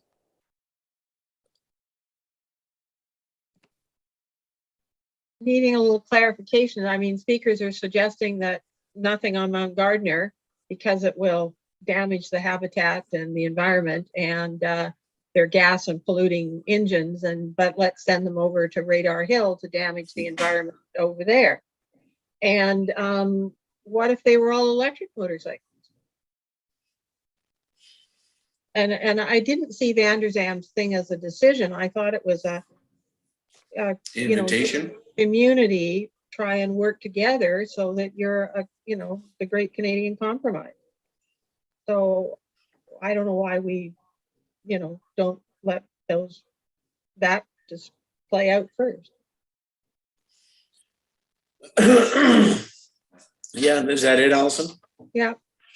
I think I sort of agree with Allison. That's what the province is saying, and see if it can work. If you can work something out, if you can't work something out, then come back to us and we'll make a decision on it. But I'm getting a pretty powerful message from council here that there's no room for any of that. I do a little bit because I happen to live over on this side of the island. You guys live on that side of the island, but forcing the motorized bikes over onto Radar Hill, I don't know if that's as people will be that also. So anybody else want to, Sue Ellen? I'd like to make the motion. I would like to move that. Hold on. Okay, so go ahead. Finish the motion. I'm just going to move number 2 that everybody spoke to.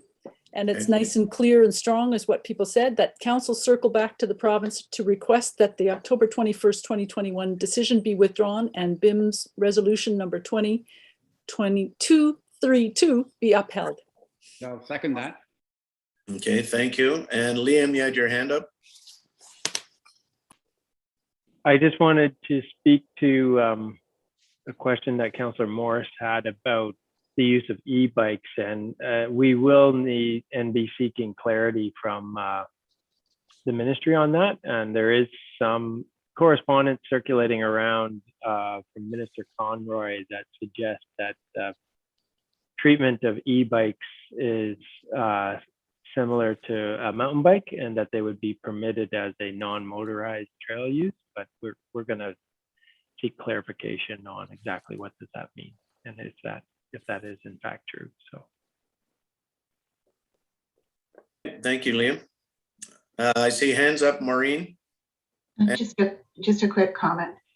If you recall, Metro Vancouver Parks is sorting out similar issues on the other side of the region of Belcara, and they're quite adamant about separating, and there are enough trails in other areas adjacent to the park for motorized use, but the notion of multi-use involving motorized vehicles just does not fly for the park system. Okay, thank you, Maureen. David, your hand's still up, is it? Sorry, Gary, no, I just didn't take it down. Yeah. Okay, thank you. All right, so we have the number 2 on the table. Is there any further discussion on that? I don't see any hands up. I will ask a question. All in favor? Aye. Aye. Opposed? Okay, Councillor Morris, opposition. Okay, thank you. Then it does pass. And we'll write a letter to Flindrow and see what they come up with. I hope it doesn't, I hope it's successful. All right, so, sorry, we just gotta on here, the Snug Cove Cultural Corner, design presentation and request to proceed with permits. Jennifer Streckman, interim library director. Hi, Jennifer. Hi, Mayor and Council. Thanks so much. Sorry if you heard my little practice session there. I'm Jen, the library director, joined tonight by Jamie Sheffer, executive director of Bowen Island Arts Council and the Hearth Gallery, and Robin Fenton of Tectonic Architecture. So we're here tonight to show you the finalized designs of the Snug Cove Cultural Corner project and to request approval by council to apply for building permits on the municipal property surrounding the library and Hearth Gallery. Needless to say, we're really excited about this project and all it can contribute to Bowen, but we'll attempt to keep this to 10 minutes. You may remember that a year ago, council approved the Snug Cove Cultural Corner project as proposed by Tina Nielsen and Jamie Sheffer. So with the successful award of the grant, the Library Foundation and the Hearth hired Tectonic Architecture to design the new outdoor space that will celebrate art, culture, and community. The designs are now finalized and have been reviewed by the advisory design panel, and their suggestions have been incorporated into what you see tonight. So to give you a bit of context regarding the funding, Jamie's going to tell you a little bit about the grant. Thank you. Hi, everyone, and thanks, Jen. This project was started way before Bowen knew both Jen and I. So many great people have brought it to this point. And to put two very well-established and respected organizations together to bring it to fruition, well, aren't we lucky to be a part of it all? The Community Economic Recovery Infrastructure Program funding is meant to complete the Cultural Corner Plaza with additional outdoor seating areas, shelter, landscaping, and community gathering spaces. This program was developed by the government of BC to help communities recover from the economic impacts experienced from COVID. Looking forward to what this completed space will look like and how the community will use it is something we are so excited about. The project itself will create short-term on-the-island jobs, but when it's complete, well, that's when the fun will start. It will provide a community space for our locals and visitors to gather safely and feel a sense of community and belonging. This central public space in the heart of Snug Cove will be a gathering area, providing a multitude of cultural experiences for everyone, from a meeting place for mums and tots to visit and play in a natural setting, a space to teach an art class, or enjoy watching an artist create a masterpiece, to be entertained by a performer, a poet, guitarist, juggler, drummer, storyteller, to celebrate our multicultural community, to learn from other cultures on how they carve, dance, weave, and share their stories, to learn more about our history, people, and cultures, and also to help support the long-term economic growth and recovery of the tourist, retail, and art sector on Bowen Island. You'll see from Jen's slide presentation two main cultural spaces. A covered outdoor area more specific for programming events. This is our backyard. A cozy corner to learn, listen, get messy, play, and experience. The second covered outdoor area is in the front yard, where a visit is more spontaneous, adventurous, maybe even avant-garde. This is a place where you'll enjoy a performance, an artist demo, a storyteller sharing their stories. This space will be beautiful, all-inclusive, accessible. And on this structure, we will include an Indigenous carving. This piece will determine the final name of this place. It's been a great pleasure to work with the team on this project that will define our little corner of culture on Bowen Island. Thanks, Jamie. So I'll just walk you through the design package now, and I'm going to annotate. There we go. So here you can see an aerial view of the project. In particular, the covered programming space outside of the Hearth entrance and the accessible ramp that leads from Cardina Drive to the plaza. In the far right corner is the new storage shed built with the second covered programming space attached right there. You also get a peek at the new plantings out front of the Hearth and the bench around the tree here as well as the covered bench in the back courtyard, that one there. Oops. Great. So here you see the design plan for the space. And I'd like to point out the widened path in front of the library is for vehicle access. So this is the only noticeable change to the front facade of the historical building. It was important to the design panel that we keep the front looking the way that it does now. So other than adding a few benches where folks can sit in the sun, we've kind of left that area alone. You can also see here the new accessible path, which will have lighting, surrounds the building and gives access to all the spaces for someone using a mobility aid.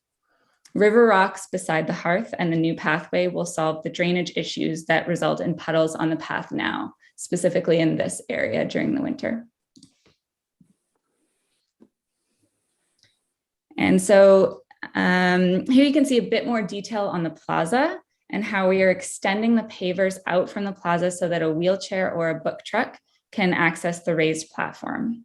It's a small amount of additional paving as opposed to having part of the back paved for larger programs when it's a nice grassy area now. You can also see the redesigned courtyard here, which has more detail on the next slide.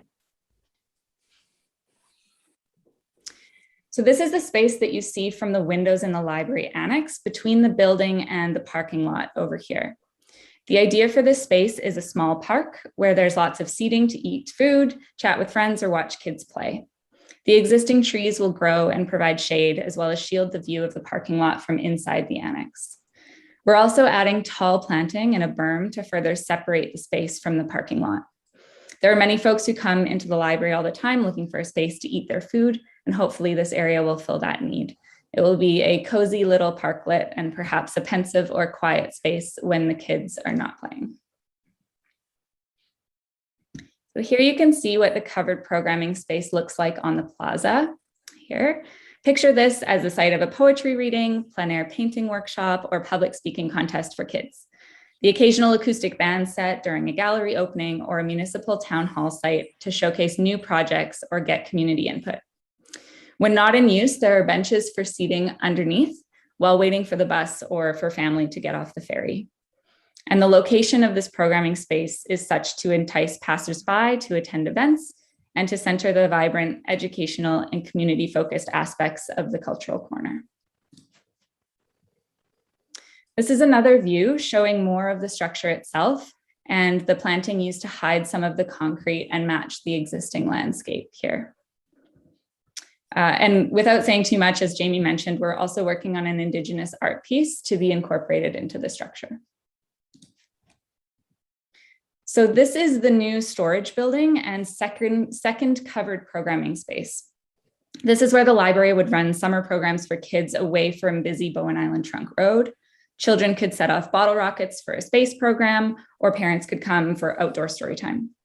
The shed building is mainly functional and will help accommodate the growing storage needs of the library and gallery. It will be painted a similar color to match the annex building. This shows some of the additional seating and benches around the property, with a bench around the tree, which will protect the tree's raised roots and provides a sitting area where people naturally congregate now. And this slide shows the small covered seating area in the courtyard. You can see it here. This one has a concrete pad and extended roof so that someone using a mobility aid or with a stroller could sit comfortably.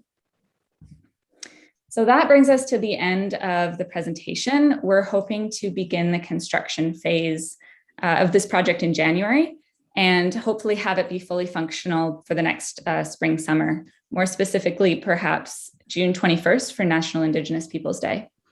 So thank you so much. We would be happy to answer any questions that you have now. Thank you, Jennifer. That's it's very exciting, and I think the sooner we get going, the better. How's the is it totally funded, or what's the situation there? Yes, sorry, it is. The grant was $398,000. Okay. So the only cost to BIM would be the maintenance of the gardens, mowing the grass, things like that. All right. And the grant also includes the design work. Perfect. Thank you. Allison.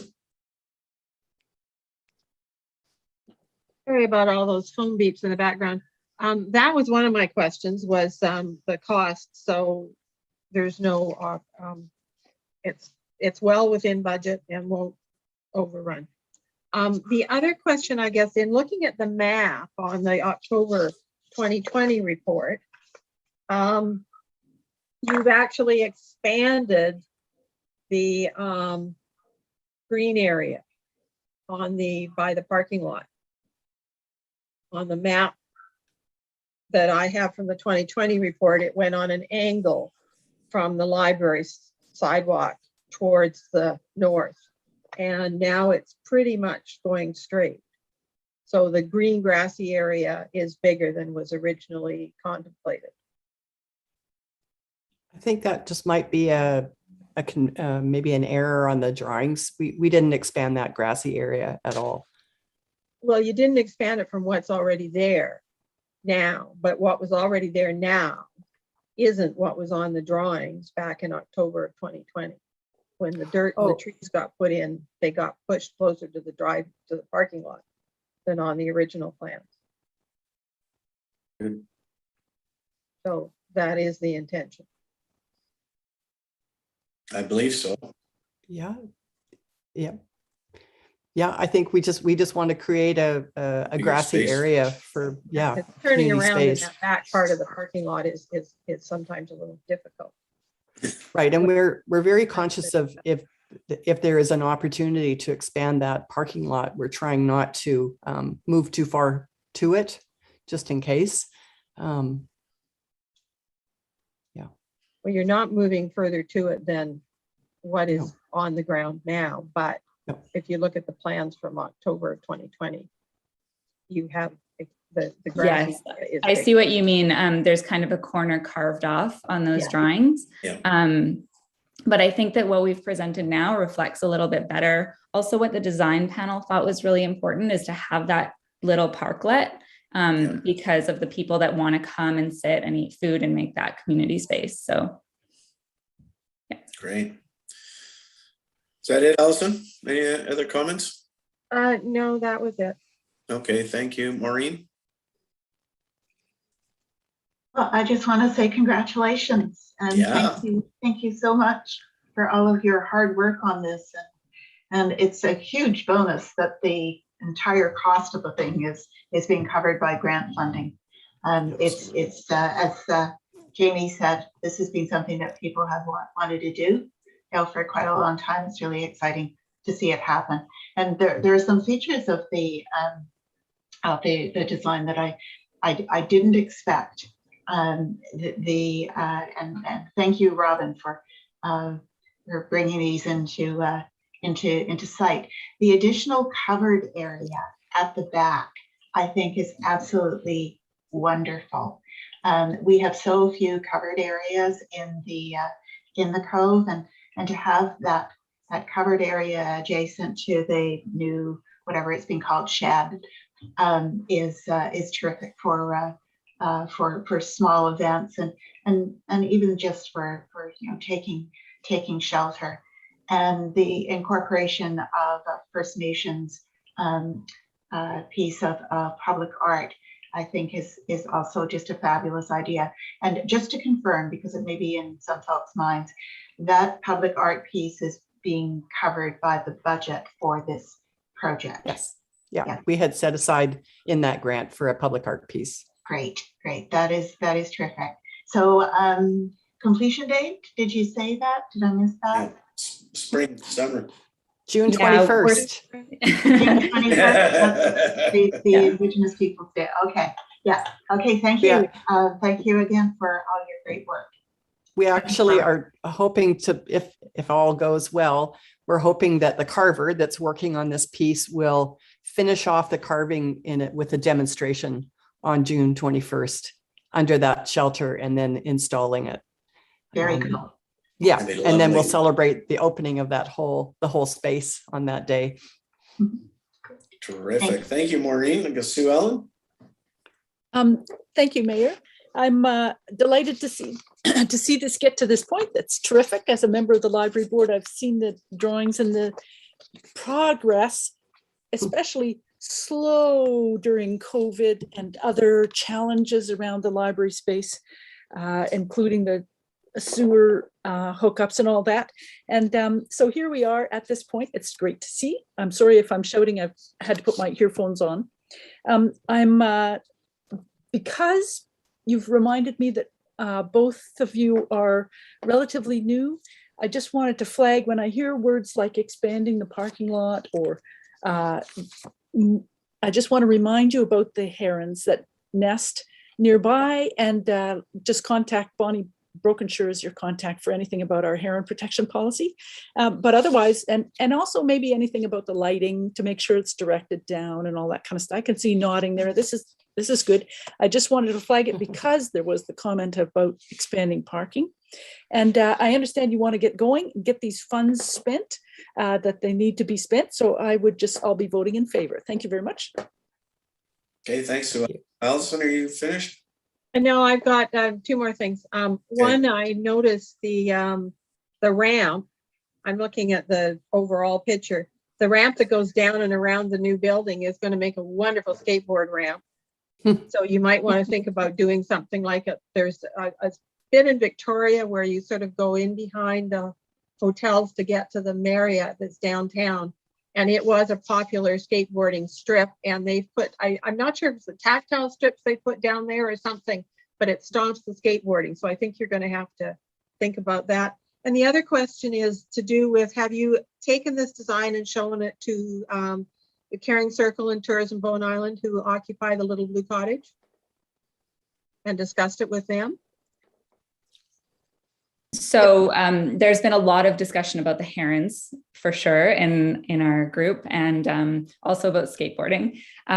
We have not yet taken it to the Caring Circle. There's still the potential to do some small tweaks here and there, but that will definitely be in our list going forward.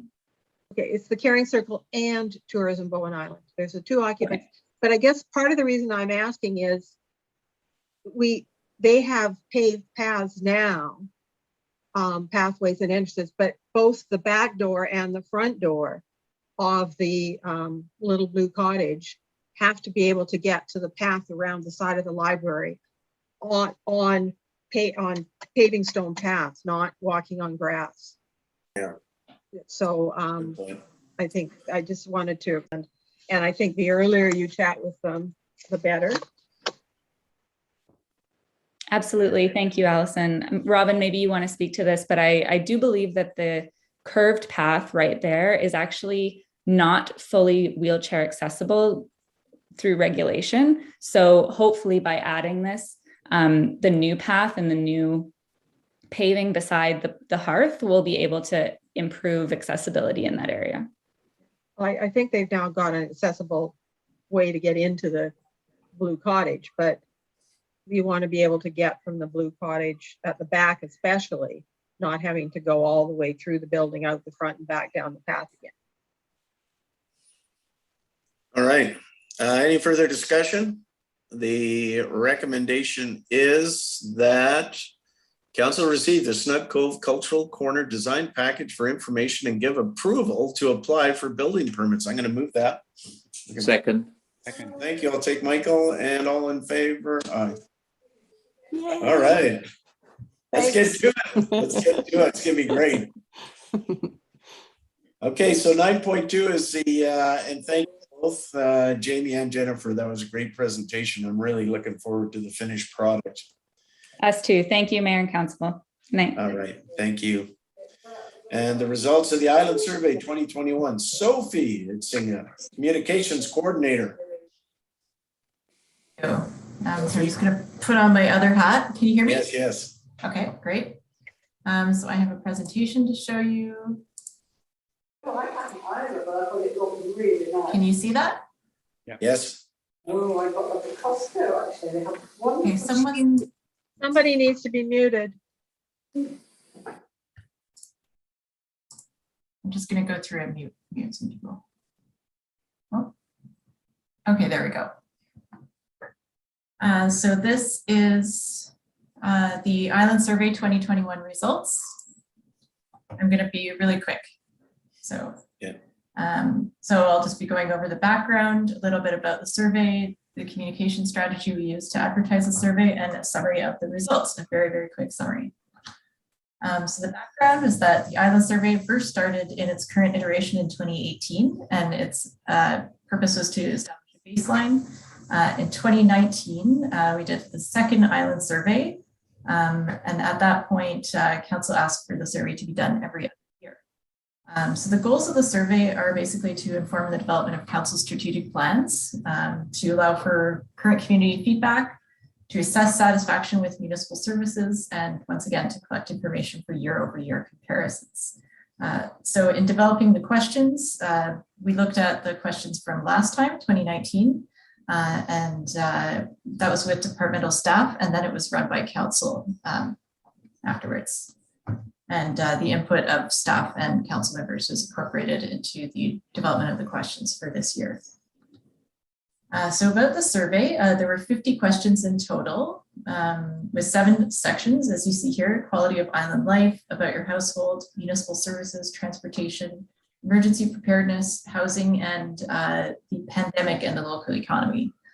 It took about 18 minutes to complete online, according to SurveyMonkey, and respondents were asked not to include any personal identifying information. They still did, but we redacted it all. So the survey was open from May 19th to August 23rd. It was initially supposed to close in July, but we gave it another 3 weeks to hopefully get some more responses. It was available online in a paper format and advertised through the municipal website, the Bowen Island Undercurrent property tax insert, which is the first year that we've had the opportunity to get it into the tax insert, which is the notice sent out to all property owners on Bowen with their property taxes. And it was in the weekly e-newsletter as well as social media platforms repeatedly over those weeks. So just a quick survey or summary of the results here. As you can see, in 2018, we had about 608 responses. The response rate has declined a little bit. We got 408 this year, and that's about 18% of Bowen's adult population. That's based on 2016 census numbers because we don't have the 2021 census information yet. The satisfaction questions were rated on a scale of 1 to 5, where 1 is the least satisfied and 5 is the most satisfied. The no opinion, don't know responses were not factored into the weighted averages because we wanted to know the opinion for the satisfaction level of people who did have an opinion. So this is just a quick summary of the satisfaction questions on quality of island life and a comparison of previous surveys. Most of them remain very similar in terms of weighted averages, as you can see there. Some are going up and down. In the staff report and aggregated results, there's more information about these comparisons. We have municipal services, including animal control, bylaw enforcement, emergency preparedness, public notification system, fire services. So these are all public safety services that the municipality provides. Again, pretty similar, but you'll notice quite an uptick in terms of the emergency preparedness program has increased over the years in terms of people's satisfaction, as well as the public notification system. Community planning services, the question at the bottom, which was type, location, and walkability of municipal parks and trails, that was a new question this year that we decided to ask because it is a part of community planning, planning for our parks and trails, and we do have a parks plan in place. Yeah, so there are some notable changes here, and those are all outlined in more detail in the report and the results. Public works services, so these are all your main municipal services that people are affected by day to day. So garbage collection, green waste collection, road maintenance, water systems, and parks and trails maintenance. As you can see, there's some differences year over year, so that's an interesting analysis to look at. Snow and ice clearing, of course, is one that would vary based on how much snow and ice there is to clear. So people were quite satisfied with that in 2020, but there wasn't very much snow or ice then. Municipal parking, Snug Cove parking services provided by the municipality. This has remained pretty similar. Availability of commuter parking, the satisfaction with that is down a tick. And we do recognize that parking services are decreasing in the code, but that's definitely on council's radar, as just previously discussed a few minutes ago. Community recreation, we've only been asking satisfaction results since last island survey, so 2019, because previously and currently it's asked in the recreation survey that's sent out once a year. And so that's the results here. So we only have last year and this year to compare. Notably, over the last year, our recreation services are one of the things that have really suffered because of COVID. And we haven't been able to provide the same level of service that we would normally. So that could be an explanation there of the differences we're seeing. Now we've moved on to transportation. Again, this is transportation on the island. It's not necessarily something that's entirely within the municipality's control, but we do ask it just to gauge community feedback on these services. This is transportation options off the island as well. A big section of the island survey is devoted to housing. For this year, we did take out some of the more technical questions that were helping us in the 2019 survey, were helping us for the housing needs assessment, which is now completed. So we removed many of those questions, but we've left in most of the opinion type questions about housing, just to gauge the differences year over year that the community has about housing. See those here, and again, these go into more detail in the results.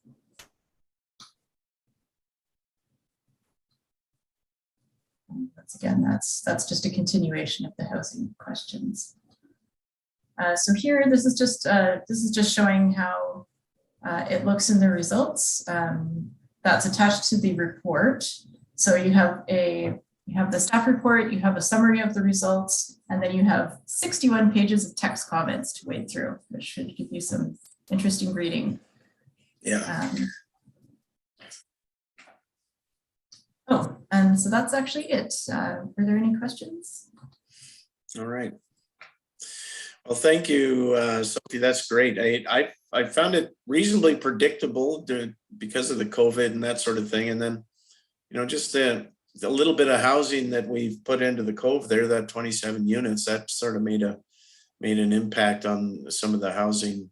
A little bit more satisfaction with housing is basically there is more housing.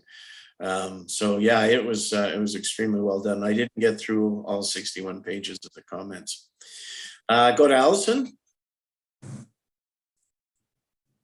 Oh, sorry, I hadn't taken my hand down, but I think there was one on the housing, which I thought, oh, maybe not.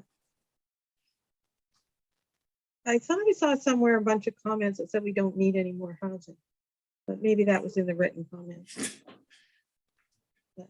So it wasn't in the presentation specifically, but that is in the results summary. There was a question just that basically asked, do we need more housing on Bowenan? Yes or no. So the results are shown there in the summary. Okay, thanks. Okay, thank you. Michael?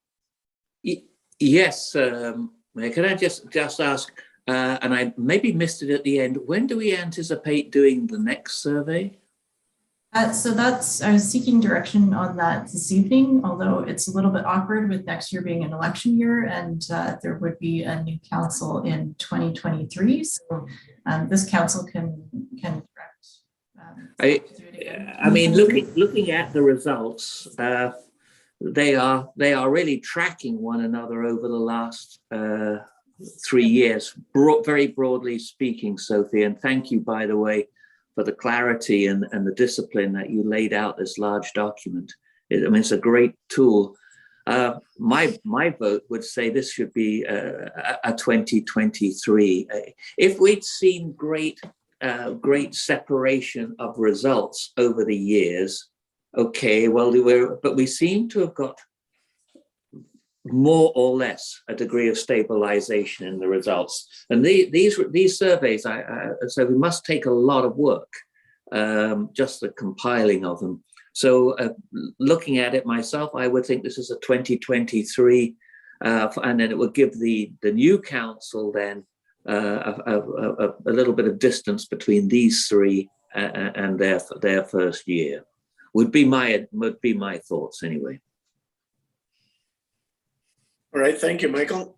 So the recommendation is that council receive the results from Island Survey 2021 for information and to consider in the development of its strategic plans. The council refer the results to all staff and Bowen Island municipal committees, and the council directs staff to carry out the next Island Survey in 2023. I'll move that. Do I have a second?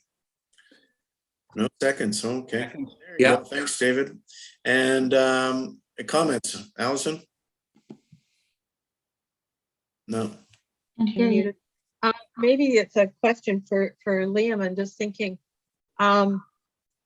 because of an election year, I don't know whether we want to try and get the cycle in so it matches elections better. I mean, you want to ask the same questions pretty well every year, otherwise you can't gauge trend. But is a set of results coming in the fall of 2023, if it was done with notification, you know, going out, I think sending out the ad with the tax notices is good.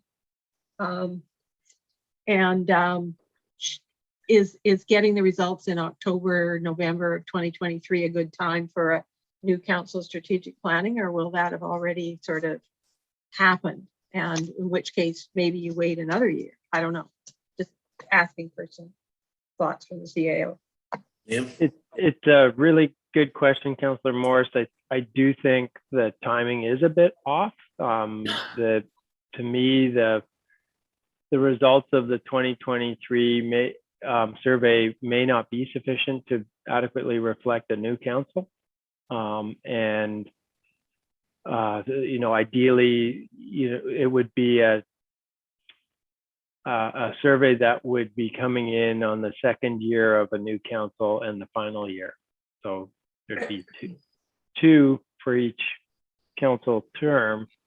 But for example, like there'd be one that would be completing next summer, for example, if it were to be rolling up with this council term. So whether we would accelerate and do a second one next year or pause and wait till 2024, I think that'd be up for a new council to decide if we were to try to pause. So I'm guessing that your recommendation would be that we not pass the third motion, part of the motion, that the next. Yeah. Well, in all fairness, they be severed. In all fairness, I think that a new council would need to weigh in on that. So we want to just take that motion out of there. Sue Ellen? Yeah, thank you, Mayor. I think I like the idea of changing the third motion, if council agrees, to read something like that council recommend to the next council that they carry out the next island survey in 2024. And then it's just a recommendation. So I don't know what people think about that. Is that a friendly amendment or? That's very friendly, and I agree. And I'm going to go to Maureen. I think it's too long. That's 3 years between surveys. Now, then the idea of this was to establish a regular pattern. We talked about doing it annually. We changed that to every second year. I really would like to stick with every second year. The other thing I forgot to mention, sorry, was that the census info will be coming. And so I wondered if that might kind of take the place of it in terms of staff work. But I haven't been as involved in it as I was at the beginning. So just something to think about. Yeah. Okay, is there any other feeling on that? Is just stick to the 2 years, or do we leave it up to the discretion of the next council? Well, let's sever that third motion. I'd like to sever that. Okay. And then I'll pipe down for a bit. Okay, so do you have a second on that then? Are those first two? I think it was already second. We've just severed the motion into two different parts. Yeah, okay. And so I'll ask the question on the first two. All in favor? Aye. Aye. Okay, that's good. And so I don't know, maybe we should just let council decide, the next council decide when they're going to do it. I don't have a problem with that. What do you think about that, Sue? Well, I was thinking we could recommend it. Well, that's right. Yeah. That council recommend that the next council carry out the next island survey in, and I'm hearing from Maureen, 2023. It's just a recommendation, and then they know the design that was built into it, that it was to be regular, and so I'm fine with if council would accept that as friendly amendment. Yeah, right? I think that works. Anybody, any other comment? All right, and then I'll ask the question on favor. Aye. Aye. Thank you. That's unanimous, and we carry on. Okay, thanks everybody, and thank you, Sophie, for that wonderful, wonderful report. The Hearth Arts on Bowen, Bowen Island Arts Council core funding agreement. Liam, over to you.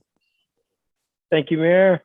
Apologize, I don't have a presentation for this staff report. Essentially, the purpose of this report is to extend the core funding agreement with the Hearth, previously known as Bowen Island Arts Council.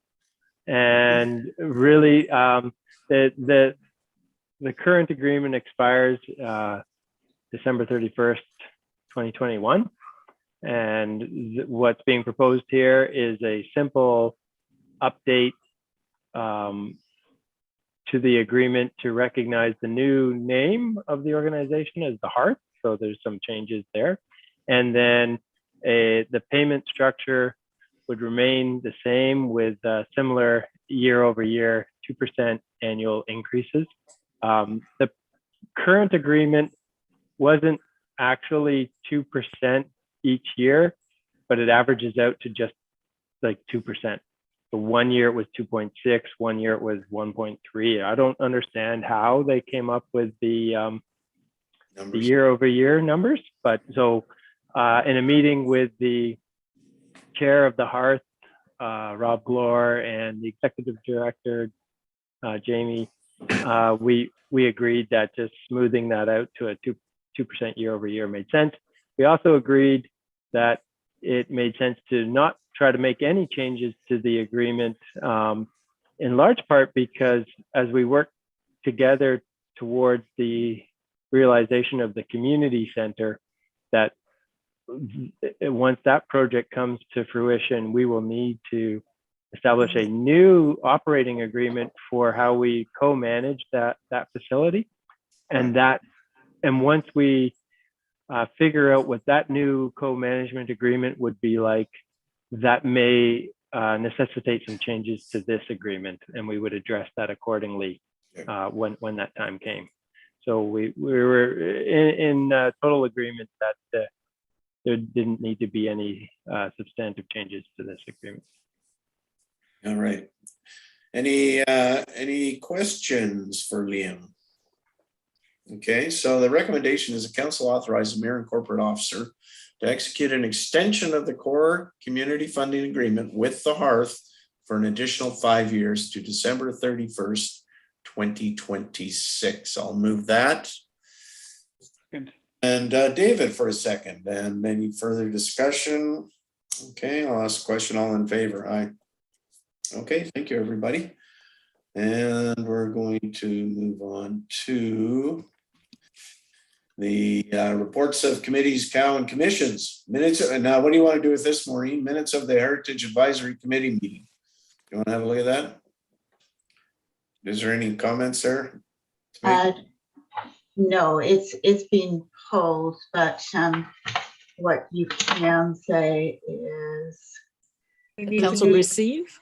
yeah, received for information only. Okay, Second that motion. thank you. All in favor? Right. You okay with that, Sophie? Thank you. New business CAO update, Liam Edwards. I don't have any updates for council this evening. Okay, thank you. And 11.2 is Metro Vancouver Director David Hawking, update to council on Metro Vancouver business. Yeah, thank you, Gary. At the Climate Action Committee on Friday, we reviewed the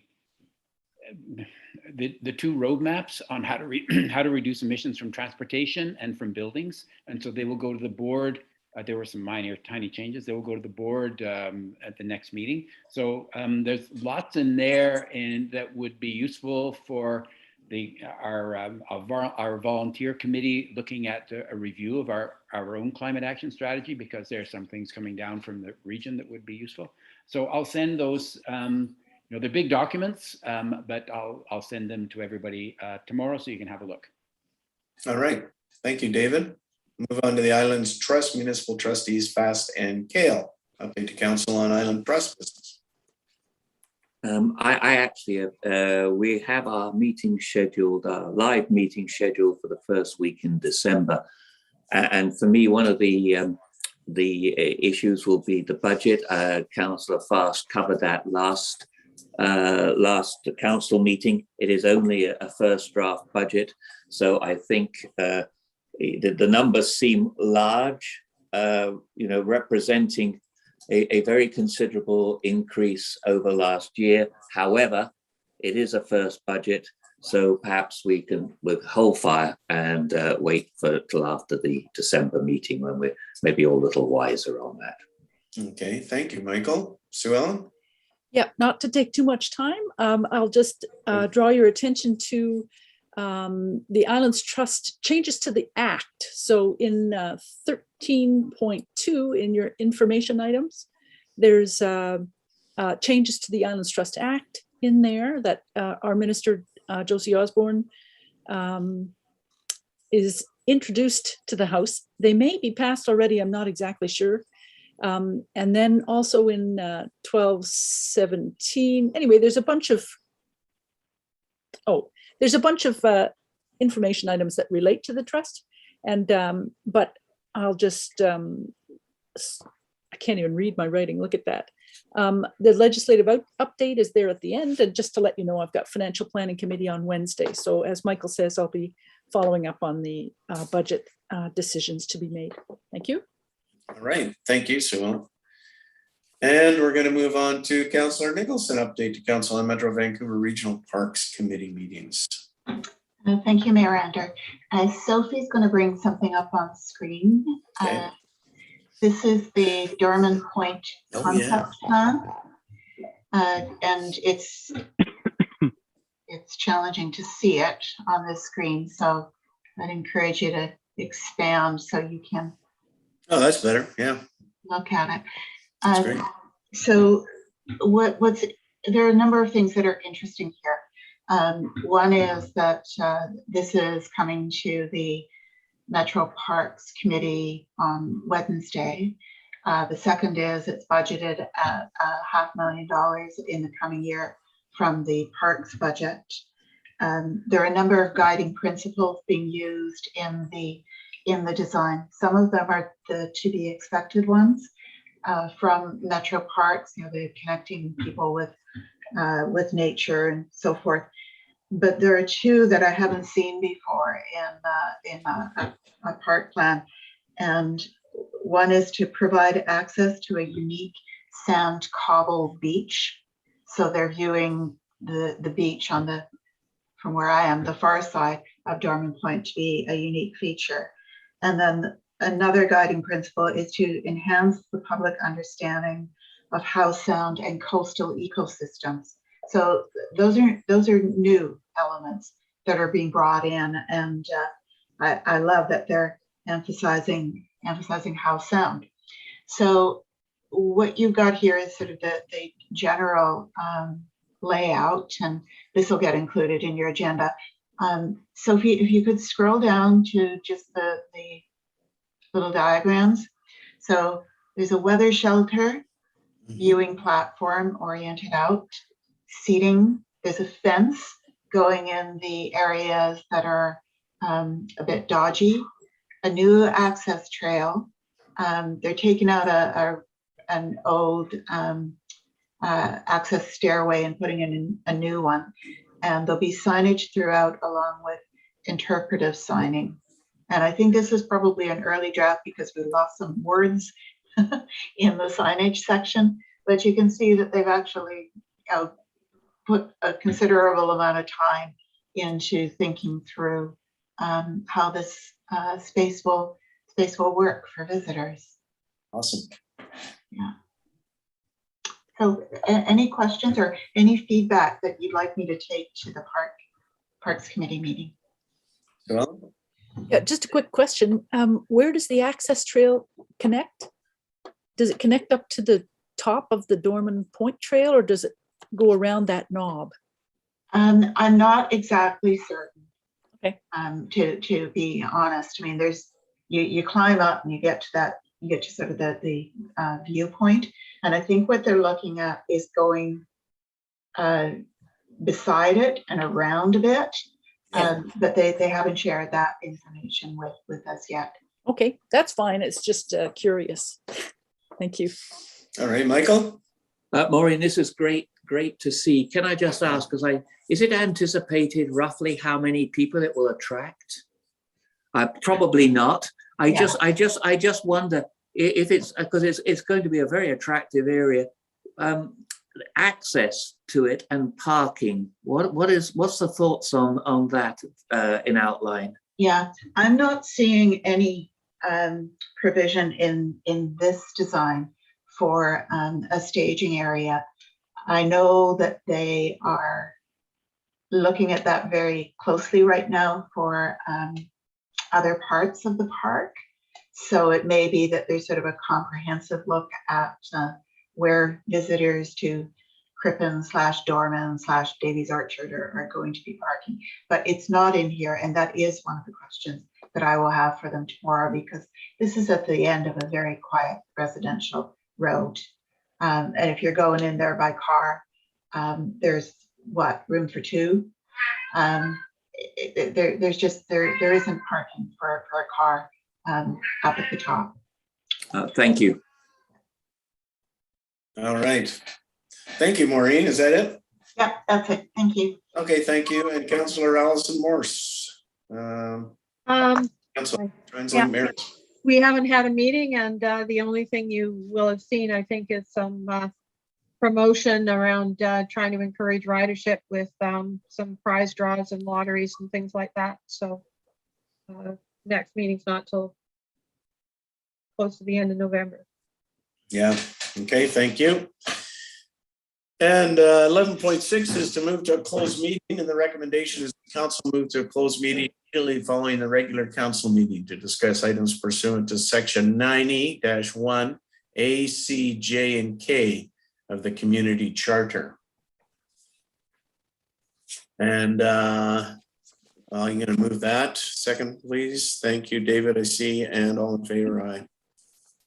Okay, thank you.